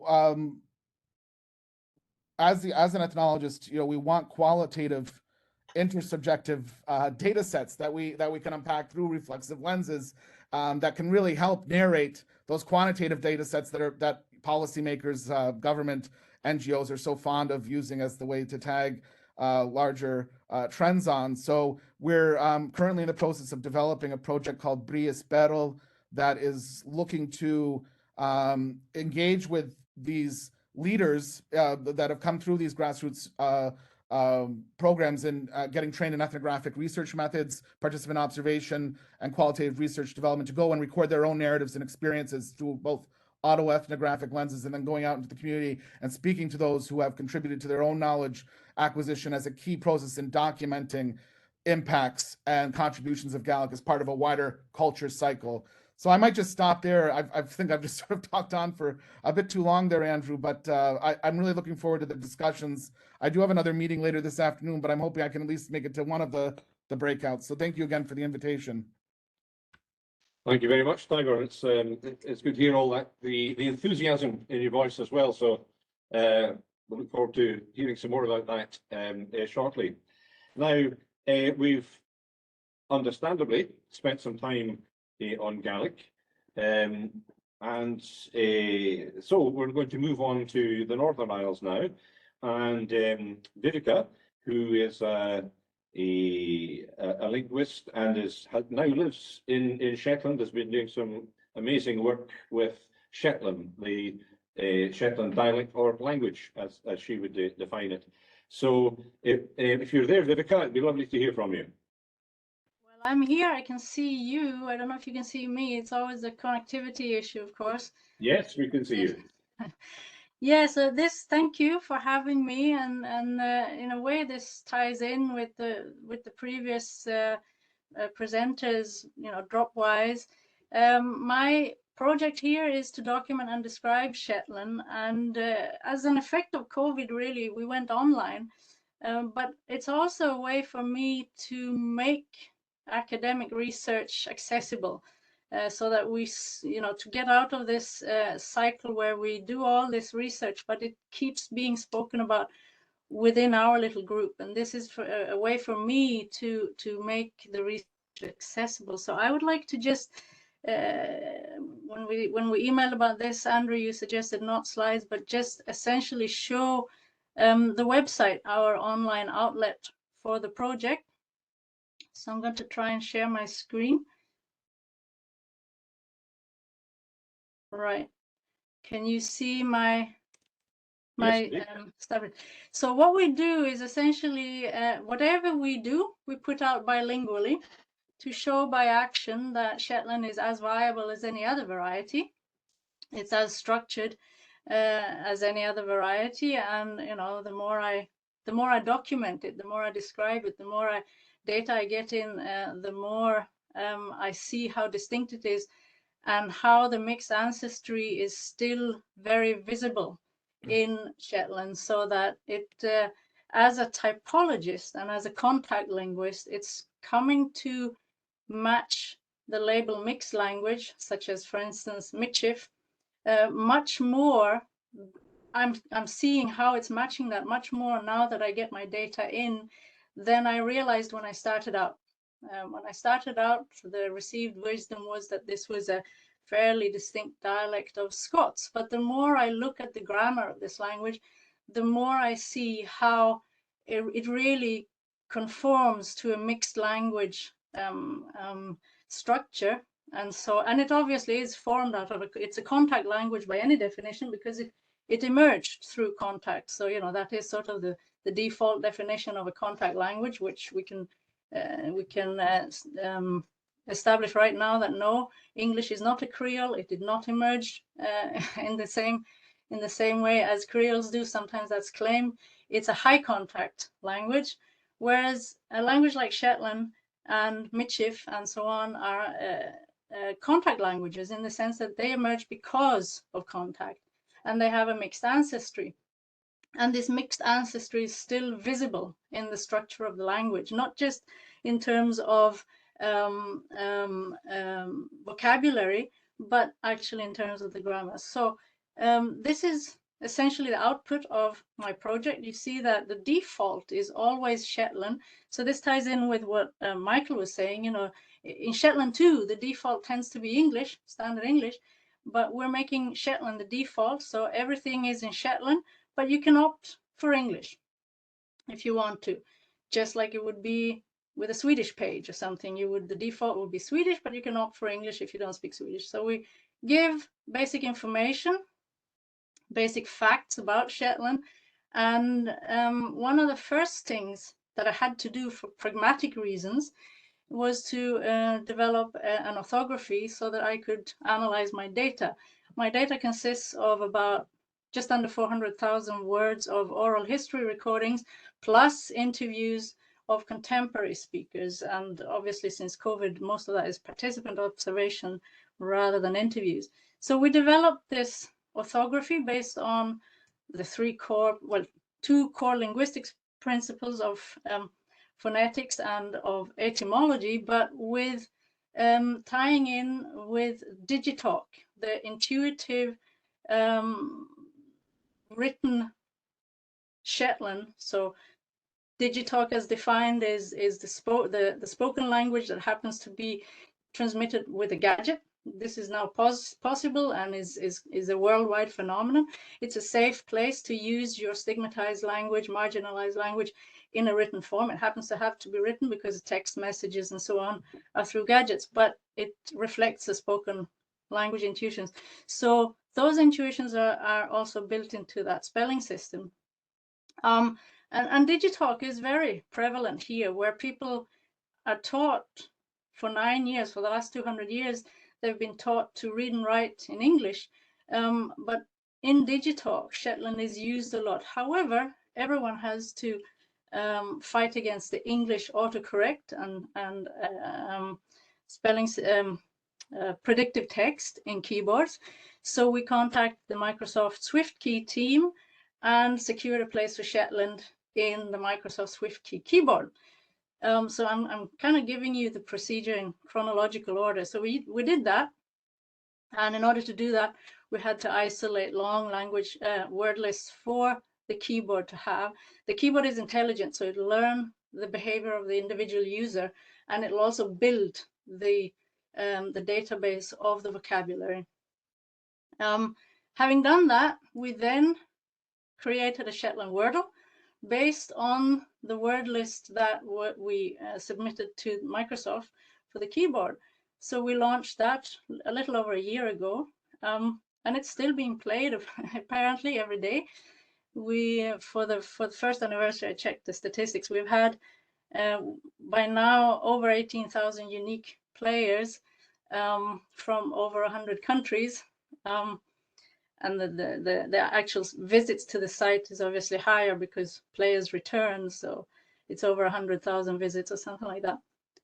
So this was now a way for us to show that you can have Wordle Wordle has become a good tool for many minority languages, actually including sign languages, to show that this is a viable variety in its own right. And just like you can't put in a Danish word in a Swedish Wordle, you can't put in an English word in a Shetland Wordle. They're two different things. So we did that. We've also then on our site secured or put out a longer history of Shetland, how the language emerged, and we have some culture notes and so on, and language and place. This ties in with what pretty much everyone has said, how we can't really artificially separate the concept of language and place. They belong together. You know, language is the breath of the culture, and the culture evolves with the place. They all go together. It's you know, we can't really separate that. So we have a number of language and place films here, and then I have a few. These are all bilingual. Then I have a few more that are monolingual in English. And what we then did was to we've been having a presence. I don't know if you can see that, but we have a social media presence. So we keep putting out posts on the language, about the language, grammar posts, etymology posts, culture note things, various things like that, attitudinal things, various things that has to do with any kind of typological study of any given language, but as in single posts, dripwise. And we've collected all that, so anyone can go and see all the posts that we've done by going to the website. We've also collected all the output and collaborations that we have with other organizations. And that helped build the corpus for a primer that is meant for the non-linguist. So it's primarily meant for the Shetland reader or someone interested in learning Shetland. All of what we do, I should say, is freely available on our site.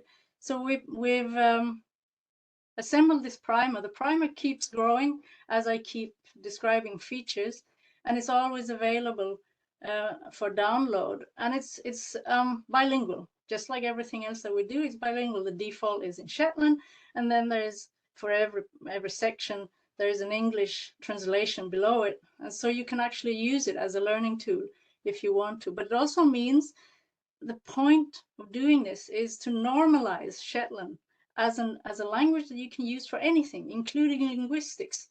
It's not just a language for children's stories or poetry or certain genres, but it's a language that can be used in every genre. It can be used for linguistics. It can be used for. It is used for paying your bills, just not in written form. It's a language as functional as any other. This primer, then, like I say, it keeps growing. We keep updating the PDF version as we go along. What we also did after the primer was to launch the Spictionary, which is an interactive kind of dictionary where we've merged the two existing modern dictionaries with the corpus that I have from my oral history data, so that we start out with just under 8,000 lemmas of Shetland speech and the two dictionaries that were already there. But what we've done is we've used our orthography, and again, in a show by action thing, that you can do this for this language, just like you can for Danish or Frisian or whatever else. And the Spictionary is interactive in the sense that speakers can record, users can record their voices saying the various entries, can add expressions, can add words, and can add definitions. And what we're wanting to do is to link that to geographical position, so as to give a more nuanced picture of the speech here on the islands. And I think, well, and one more thing that we've now, the more recent thing that we've launched is the Whalens. These are non-fictional pieces, and this is the only thing that we don't translate into English.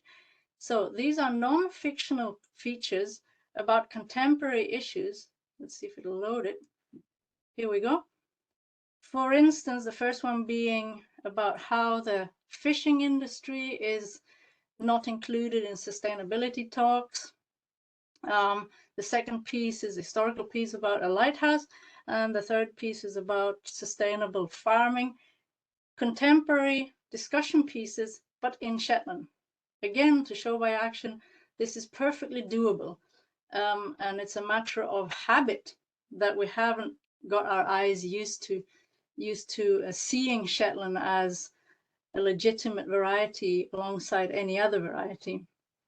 So that is essentially it's my way of bringing my project to the world, really, because it's online, so anyone can access it, and not close it in to hard to access, peer-reviewed, really expensive volumes. And to make it, and it's a huge learning process for me. How do I go about describing just one single feature in an Instagram-sized post that makes sense without resorting to specialized typological jargon? It teaches me a lot, this exercise too, and I learn a lot. Now, I think I have to go out and go back in, because Andrew, you suggested that I showed one of our latest, essentially grassroots show by action things, being the information sheets for Jarlshof. So I'm sharing again. I wonder, can you see my? Yes. Yeah. So we have now translated the information sheets for Jarlshof into Shetland, which is the first time Shetlanders can see their language being represented on one of their tangible heritage sites, and one of the most famous tangible heritage sites. So the othering that both Keith and Michael were mentioning, that's there for Shetlanders all the time. Signs are always in English or for the tourists, say German, French, whatever, but never in Shetland. So this is a way of normalizing Shetland, showing that, because this, Shetland children have a right to grow up seeing their language on any kind of sign, just like any other child. So this is our start. Again, small steps, and thank you, Mo, for that. Small is beautiful. I'm going to take over that. So this is our grassroots attempt to take small steps to make this as normal as any other variety. So this is page 1, and here's page 2, and it's just a normal information sheet in Shetland. Then there's a quiz for children, again in Shetland. I was going to show you an informal survey I did on Digitalk, and this is a very informal survey that I did, and we see that this is really a worldwide phenomenon. The digital era has given a safe space for marginalized languages and stigmatized languages to be used in a written form, even though they are not considered good enough to be standardized. And we get into this vicious circle. Because they're not standardized, they cannot count as languages, but because they can't count as languages, we can't standardize it. It's a circular argument, but Digitalk has then given a space for these kinds of languages to be used in a written form, which is the first step to get your eyes used to seeing it and internalizing it as a written language, and then go on from there to produce materials. And I did because it's always compared with English, and in many ways been for a long time been seen as an inferior version of English, which is historically misleading, because English is not an input language to this variety. The immediate ancestors are Scots and Norn. Scots comes from a different branch of Old English than Standard English does. So what I did was I took 3 equidistant, in terms of ancestry, equidistant languages, Standard English, which is the one Shetland is always compared to, and Swedish being as irrelevant for Shetland as Standard English is, because Norn and Swedish come from 2 different Old Norse branches. And I ran it through a cluster dendrogram on R. You can see the sources that I used for the database, and of course we get this quite interesting dendrogram which groups Shetland and Swedish together. I would argue that the fewest of any reader to this or viewer of this would claim that Shetland is a dialect of Swedish. I don't think anyone would buy that. So this is just to see what the computer does. This is what happens if we put in our data in a dendrogram. That's just a very quick sort of, I've probably spoken too much, because once I get going and I've stopped, but it's a quick overview of my project. So it's very much just the grassroots perspective in many ways, and kind of a bottoms up. What can you do to bring research out? And very, very simple steps. This is, you know, it's me and essentially Roy. We're the 2 people that are doing this, and there are a couple more that are involved here or there. Very low cost. We have this site, we have this these social media platforms, and we've put together the stuff and made it available without the hassle of and the delay of publishers and so on, and the cost of that. So yeah, that's me. Thank you very much indeed, Vivica. And you know, you've delivered some fascinating talks at the museum and to my students, and everyone is always well, the first impression I think is astonishment and then agreement. So thank you again for highlighting the unique aspects of Shetland and for the work that you're doing. And we'll be trying to do something similar in the UHI Shetland College as well, with signage. So we'll be in touch with you about that. So thank you very much to our speakers. We've had a variety of different perspectives and different subjects, but there are certain themes coming out: indigeneity, land, the economy, the importance of language as an element of culture, all sorts of really interesting connections and intersections there. So we've had some responses to our speakers so far.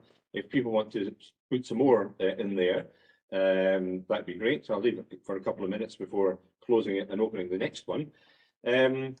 I think time is moving on, but it's been very important to have actually people speak and to hear these things. So what I'm going to suggest is that we spend the rest of the morning discussing the current cultural heritage and language challenges and thinking about what the worst case scenario might be by 2050, and spend plenty of time on that. If we have time, we will go on to the second discussion point, the high aspiration future. If we don't have time, we'll move that into the afternoon to give those who are coming into the streamed event a sort of a positive, optimistic perspective. So yeah, so that's what we're going to do. So we're not going to rush things. We do have time for expansive discussion. So if everyone is happy then to have responded to the speakers, I'm going to put on a very gauche question.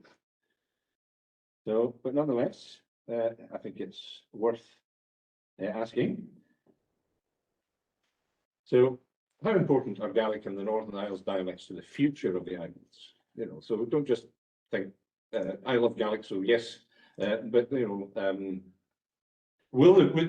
would there still be a viable population in the Isles without the indigenous languages? So yeah, so that's opened up now. So feel free to choose one of these perspectives.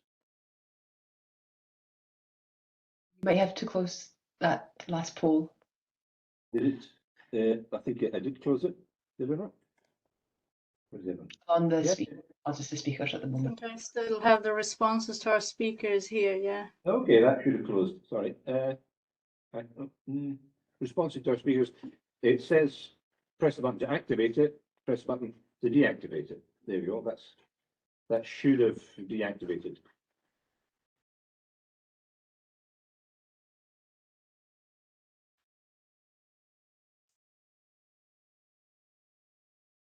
I still can't see it.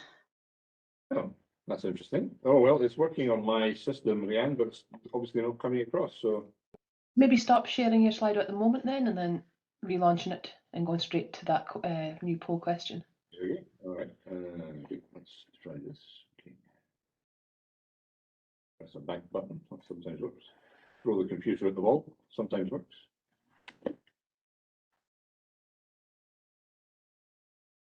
I see that myself and Keith, our co-host, have we managed to bugger it up somehow by something we've done on our computers? I wouldn't imagine so. Well done. I can't even get into that. Right, here we go. I'll log in again. That's it there. Perfect. We can see that now. It's working now, is it? Yes, it's working now. Okay, that's odd, because I actually came off slide, but there we go. Back on it. Right, there we go.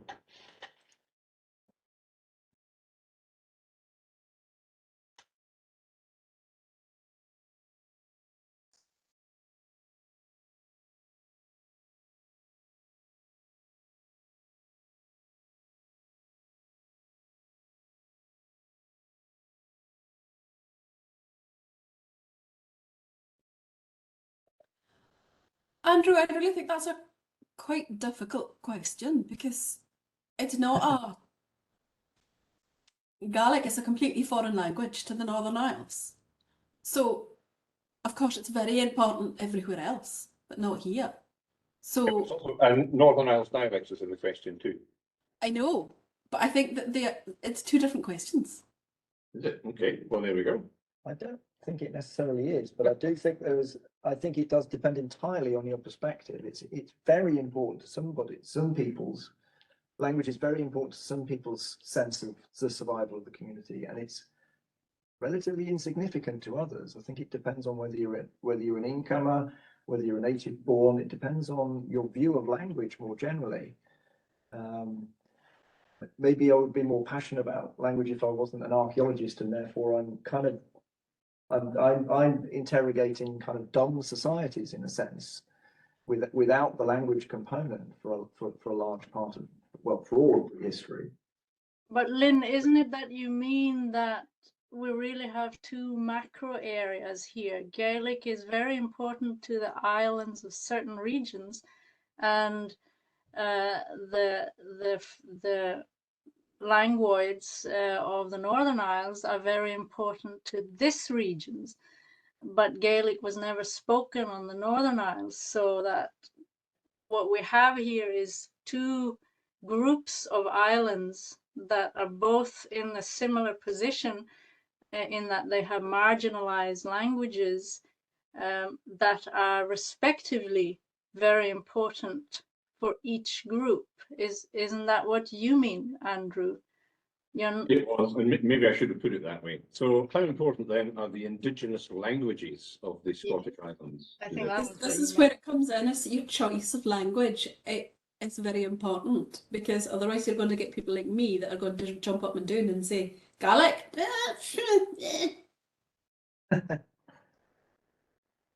Yeah, I thought of it as how you've just rephrased it.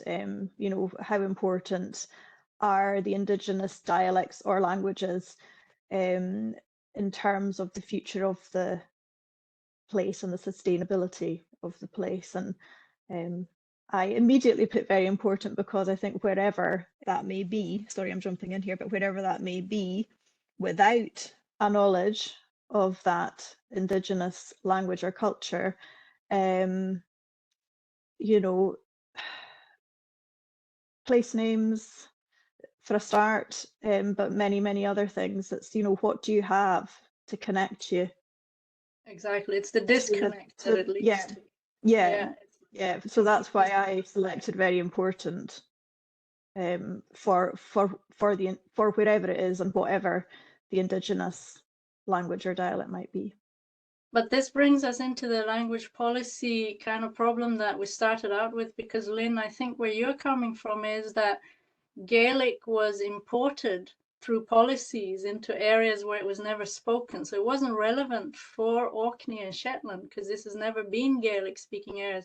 That doesn't mean that is not relevant for other places and that is not justified to have it in other places, but it's also misguided to impose it. It creates an unnecessary alienation. If you don't understand that history, you're creating a conflict that need not be there at all. So and that does everyone a disservice, you know. Yeah, I agree. Yeah, I think the question is just a bit broad and unfocused because the Gaelic issue is one thing, but the question is the future of the islands. You're talking about sustainability, you're talking about populations. We have islands in Orkney that don't have any native speakers on them at all, but they are sustainable communities because they have people there. If we didn't have those people there, those islands would be dead zones, basically. So I really think this is maybe a bit of a hostage to fortune, this question, and it could have been unpacked a little bit. How important is it to the sustainability, or how important is it to the perception of heritage, or how important is it to identity rather than just future? Might have helped us. You're maybe going to come on to that later, Andrew, with other questions, of course, but you can see that this one's been fraught with incident already. Indeed, but that's good. It generates some conversation. So that's that wasn't the intention of that particular question, but it's always good that it's got a response. And indeed, one of the things that has come up is what impact does the people coming to live in the islands. That might lead to a sustainable island community, but it can lead to the extinction of the indigenous culture and language. So it's definitely an important aspect. As I said, it was a gauche question, but it's got some good responses on the online. So I will close that one, and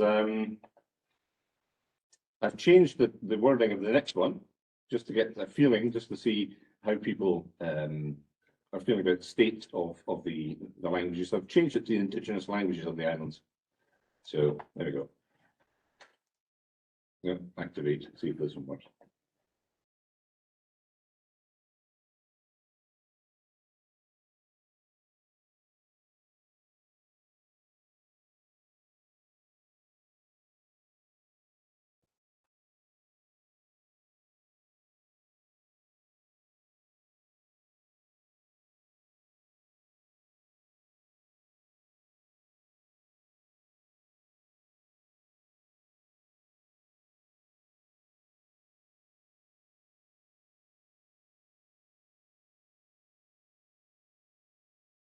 Of course, this is not dealing with the definition of what do we mean by optimistic.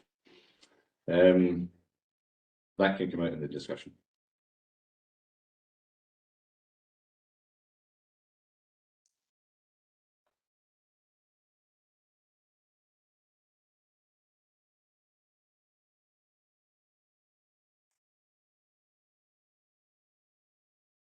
Now, maybe somebody can tell me how many people are actually in the workshop, because I can't actually see that from the screen. So somebody's got a computer open. It says 20, but I take Simon out, so they 19 because he's in there twice. Okay, right. Well, I think it's still worth having a breakout session then, rather than everybody speaking in the same session. So once people have feel they've answered this optimistic question, we'll do a breakout session, and we'll in our groups have a good discussion about this, the worst case scenario. So what are the challenges facing us? And you know, some of these have already been brought up, and we'll discuss afterwards what people have come up with. So we'll split into two groups. each discuss the situation. I think we'll take 20 minutes. Last time we had shorter periods of discussion, and people complained they felt they were just getting into the discussion when we were all brought back together again. So we'll definitely have 20 minutes. And if someone could take on the role of maybe noting down sort of major points that are brought up, that would be great. If you feel that 20 minutes is too long, if your group has already discussed everything to death and wants to move on to something else, just let me know and we'll bring everybody back together. Okay, so I think we have 15 people have answered this, and that's quite interesting. 7% are very optimistic, 27% quite optimistic, 47% have optimistic but pessimistic, who knows, and 20% are quite pessimistic, which is actually quite good, I think, considering some of the points that have been made so far. I was actually expecting a higher pessimism rate in our group, so that's quite good. Okay, right, I'll close that one just now, and I'll go to breakout sessions. Here we go. Got this right. Right, here we go, folks.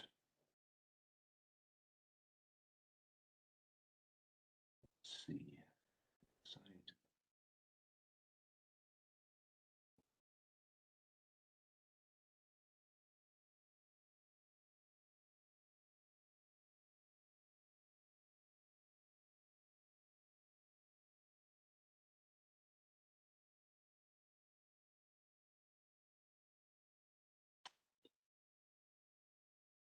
Get into that. You can't get into that. No, I don't. I've been trying on more. To the slide, I have to Hold on a minute. Let's just see who's all in here. If you bear with me, I'm going to change roles, and I'll make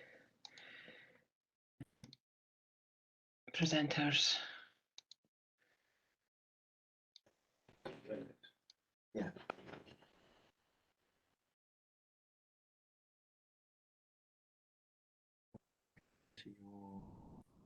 If you go into your You might not get in there because you were down as co-hosts. Right. Okay.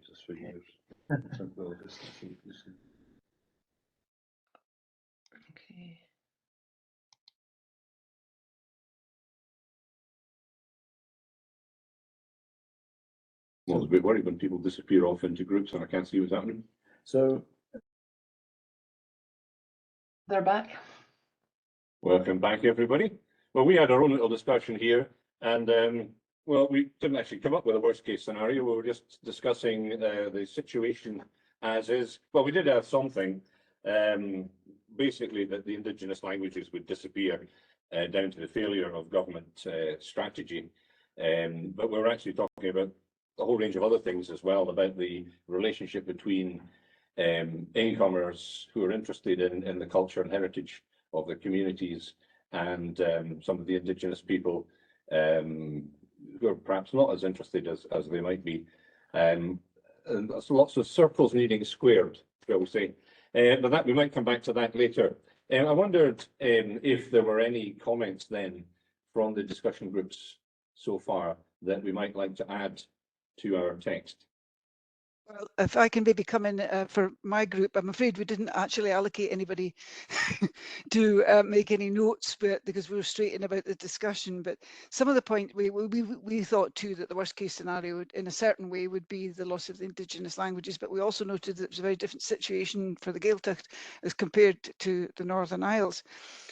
We did think that this whole situation suffered from policy making at a distance, that was something that wasn't helpful. There were some really interesting points made, for example, about intergenerational transmission being affected by Gaelic medium education, where there was a complacency amongst Gaelic speakers about using Gaelic in the home because they felt it was covered at school, basically, and that was where there was a problem, because we know from Fishman's scale, and I know that's a very old-fashioned thing, but I'm a very old-fashioned person, that is the key point in the survival of language is the intergenerational transmission. The other very excellent and interesting point that everybody seemed to relate to was the fact that the language was continuing, but in a different style, because we were losing the underpinning cultural knowledge and all of these things. So the language, we hoped that the languages would still exist, but perhaps it was certainly not in the same way that we have the cultural underpinning of them today, was a point there. I think that those were the main points, but colleagues who were in the session can maybe just jump in if I've forgotten anything. Well, that sounds very interesting, very fruitful discussion. Is there anyone else want to comment on what Donna said? It's all very clear. We talked about various different things. Thankfully, Brisha got us back onto the point. And one of the things that was the problem with the flattening out of the dialect, where everybody starts to speak English rather than using their dialect words. And we asked about the situation in Australia, and it's just a reminder that the indigenous languages, that they are the harbingers of the history, and that we ignore them at our peril. And climate change, things like bushfires and things like that, they've happened before, and so therefore the stories have been told for generations. And it's only now that people are beginning to think, oh, maybe these people who've lived in the landscape for millennia maybe do know what they're talking about. Perhaps we should pay attention to them. Can I come in there for a second? That's Yes, a really interesting point you make about the bushfires, because there was a huge hoo-ha last year or the year before about the Fallashgith, which is the tradition of burning the moorlands in Uist, and there were a few, there was a series of accidental moor fires, and it escalated this huge actual abuse, I would call it, against crofting practices and indigenous crofting practices, when in fact these fires were not set by crofters. I know this because one of them was on the hill that my father and brother lease were grazing, and they were virtually accused of being irresponsible, and they were nowhere near the hill to do that. And my father is 83 years and has been setting moor fires for that long and knows exactly how to do it and when to do it. So yeah, that point, you know,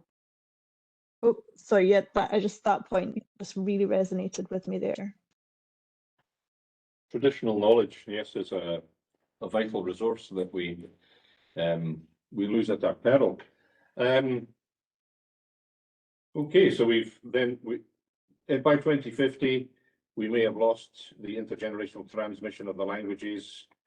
There will be a flattening out of the dialect. The Gaelic may have been lost as a community language. We may have lost the dualchus, the traditions and culture that underpin it. And we do this at our peril, and we should be looking to other. And the use of the word indigenous is interesting, because I know that's a hot topic as well. Are the crofters of the Western Isles, are you indigenous or not, Kirsty? Absolutely indigenous, because my father's, well, in short, we can trace our heritage back to North Uist and the islands through Slunnig, a mixture of Slunnig and DNA, to about the 8th century. And I think in this day and age, if that's not indigenous, then what is? Absolutely. Well put. Right. Does anyone else want to make a comment on what was discussed? We were having discussions. Yeah. Gareth, you were making some points. Yeah, I'm from Wales, so Cyfrotti. So I was drawing analogies between what's happening with Gaelic and what's happened with Welsh. And one of the important policy decisions made in Wales was that Welsh needed to become the linguistic currency. So being able to speak, read and write Welsh, perhaps, is now a requirement for any public sector jobs. So that has meant that if people want to leave school and get jobs within local authorities, etc., they're going to need to speak Welsh. Forward-looking companies will ask that people speak Welsh. So it's in your financial interest as well as your cultural interest to be able to speak Welsh. The education system is designed to support that policy as well. And it seems to me that that's not quite as well embedded in policy in Scotland with Gaelic. And perhaps that's one way that we might be able to see an increase or a stabilisation of the use of Gaelic. It's very interesting to note that in the early 2000s, the census showed for the first time in generations an increase in the number of people who speak Welsh. That was very much dovetailed with, if you like, a trend. It was trendy to be seen as Welsh and culturally Welsh. So people who identified as being Welsh and spoke Welsh, etc., were trendy.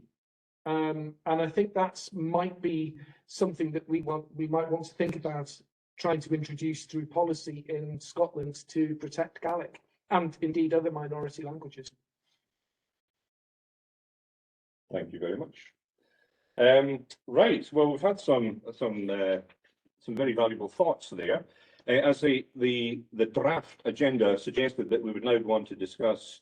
Andrew, Yes. I think you're not noticing that people have had their hands up wanting to. Oh, I can't see that on the screen. Oh, absolutely. Yes, please. Where are we?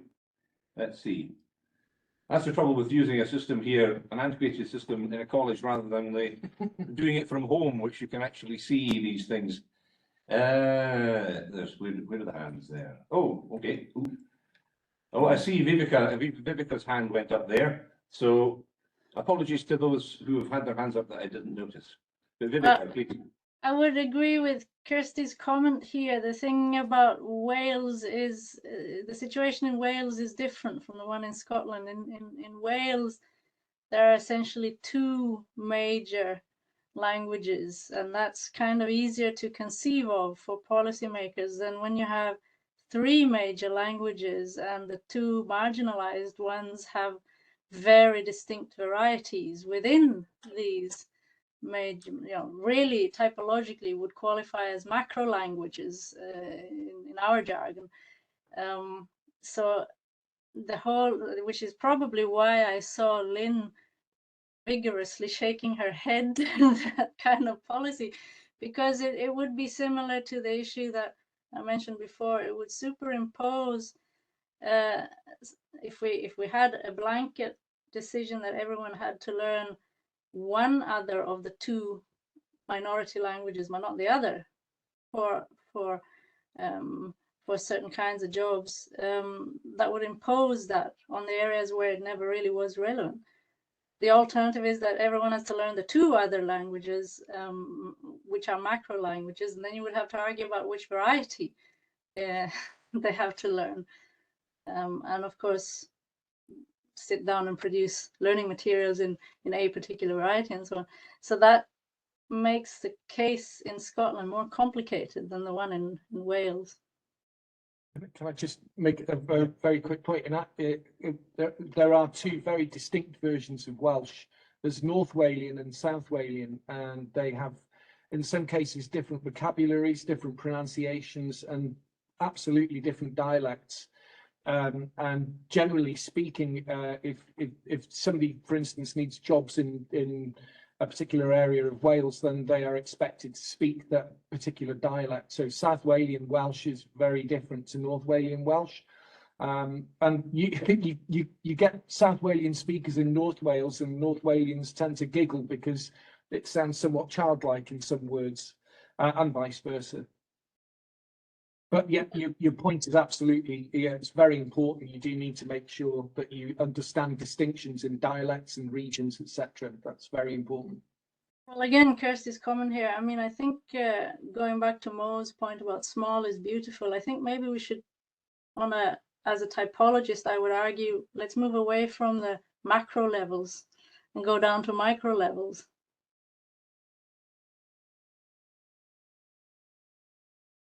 Thank you very much, Garth and Vivica. Now, I see Simon's got his hand up, but maybe somebody else had their hand up beforehand. Proper. I think Simon was first. Simon, you fire ahead there. Okay. I've just made the observation that what the state can do is maybe at the margins. We've had probably more than 400 years of attempts to suppress Gaelic, and yet it's now being supported and is failing faster than ever. I think the reasons that the language is struggling are because of changes in the way we practice community. Obviously, telecommunications and cars and things like that have changed the way we associate.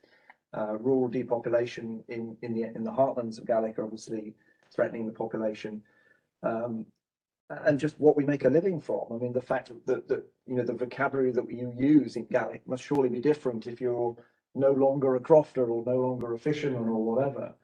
And you're now you're now practicing telecommunications or mechanics or whatever. The language is going to be less connected to landscape and things in that sort of way, and less connected to community in a landscape with either without faith or with multiple options for faith and things like that. So I think those factors are actually probably as or more important than the attitude of the Scottish government or the Welsh government or that sort of thing, or the education system. And the other thing is that that we haven't got intergenerational transmission because we don't live in intergenerational households anymore. I think that these kind of underlying sociological factors are the real challenge. Yeah, absolutely, and very difficult to address. And Crocker. Just to say, I think it's important when you're talking about a non-dominant or a subordinated culture, weak, from a sociological point of view, a weaker culture than the other cultures competing with, that you need a horses for courses approach that's based on a fairly sound analysis of what you're trying to achieve socially. I'm thinking back to Ireland now. We've had 100 years, that's 4 generations of language strategies, language policies. Since the foundation of state, language promotion has been at the heart of many government initiatives, but you can have language promotion and language decline at the same time. I've actually published in Ireland because the analysis of the societal difficulties is so infantile. Basically, what we're doing in Ireland is we're promoting Irish to death. That we can have it as a school subject, something that has some symbolic cachet for the political and the state class. It's something that people can attach some symbolic importance to, but as a social reality of a lived community where the cultural capital of that group is socialized among the young, that's all disappearing. So despite 4 generations of language policy, we're now at a situation quite similar to the vernacular situation in the Western Isles, that the Gaeltacht community now does not have the social and political capital now to regenerate itself. And I think rather than talking about promotion, as I said in the talk earlier, we have to change the debate completely and start talking about language protection. What can we do now to protect what is left, before we start talking about the naive utopianism of language promotion? Thank you, Crocker. And that language protection gives us a great launching pad for the afternoon when we discuss how we avoid the worst case scenario and get this high aspiration future. So language protection, definitely note that down. And just before we finish, I'm sure we're all desperate for a sandwich and a cup of tea. Brisha's got her hand up. I'll be very, very quick. I just wanted to pick up on that, and really the worst case scenario for us would be a real serious disconnect with this intangible cultural heritage, whether we're talking about language or culture, and that's the real thing. I mean, the islands may disappear if the sea levels rise. That's also very real. That came through in our group. But if you have that disconnect, so then you have to find ways where you can connect people through the heart space. And we're a biosphere nation, and there was a Euromap Man in the Biosphere conference in Dublin a few years ago. And the power of artists, so this is coming back to people like Keith, to actually speak to people's heart space and to be able to get that connection back. And sometimes you need that art and that wider culture to be able to connect people to language rather than always the policy. And it's how you get people back, how you connect them with their place names. That was something that was talked about in our group, how people feel ownership, how people feel that connection, how they feel that they can be inspired by it and that they can create something new with all of that that has been carried forward for generations. So I think, yeah, the role of artists is incredibly important because they can usually imagine things that we can't as mere mortals. The folklorist in me just wants to say, and like we're all artists and we communicate directly. And when we start to lose, a lot of what I'm seeing is like the structures we create that are barriers to the powers that we hold that we wield in our own direct groups and communities that we live in to make a difference. And that's where I see some of the most encouraging developments happening is at that level of the intimate group that's dedicated to the local space, the community. That can be just as transformative as any other tiered approach of regulation or protection. You're totally right. And I was tongue in cheek when I was saying artists can imagine this. We are all artists, and I'm speaking as a musician. We're all people who have art in our lives in some way or another. The other thing that we all really need is grit and resilience, and that's really, really hard, especially when you feel that's been eroded and you've been working for generations to try and protect something or to nurture something or to let it flourish. I mean, we can do all of those different things. But teaching people that grit and that resilience is, I think, also a really important skill. Absolutely. I think that is an excellent place to call a halt to the first part of today. Thank you very much indeed, everyone, for taking part and for sharing your ideas and thoughts and research and knowledge. And we will reconvene at 1:40 this afternoon. There'll be a couple of films showing some of the cultural activities that are taking place at the moment, and heritage-based activities. There'll be a series of short talks, and then we'll continue our discussion now based around the idea of language protection, the importance of ICH, and the role that art can play in encouraging people to engage with that side of things, and also the bottom-up engaging of the community in all these things, encouraging people to realize that they are the artists, and it's Dulcus that's embodied in their way of life. So thank you very much. See you later.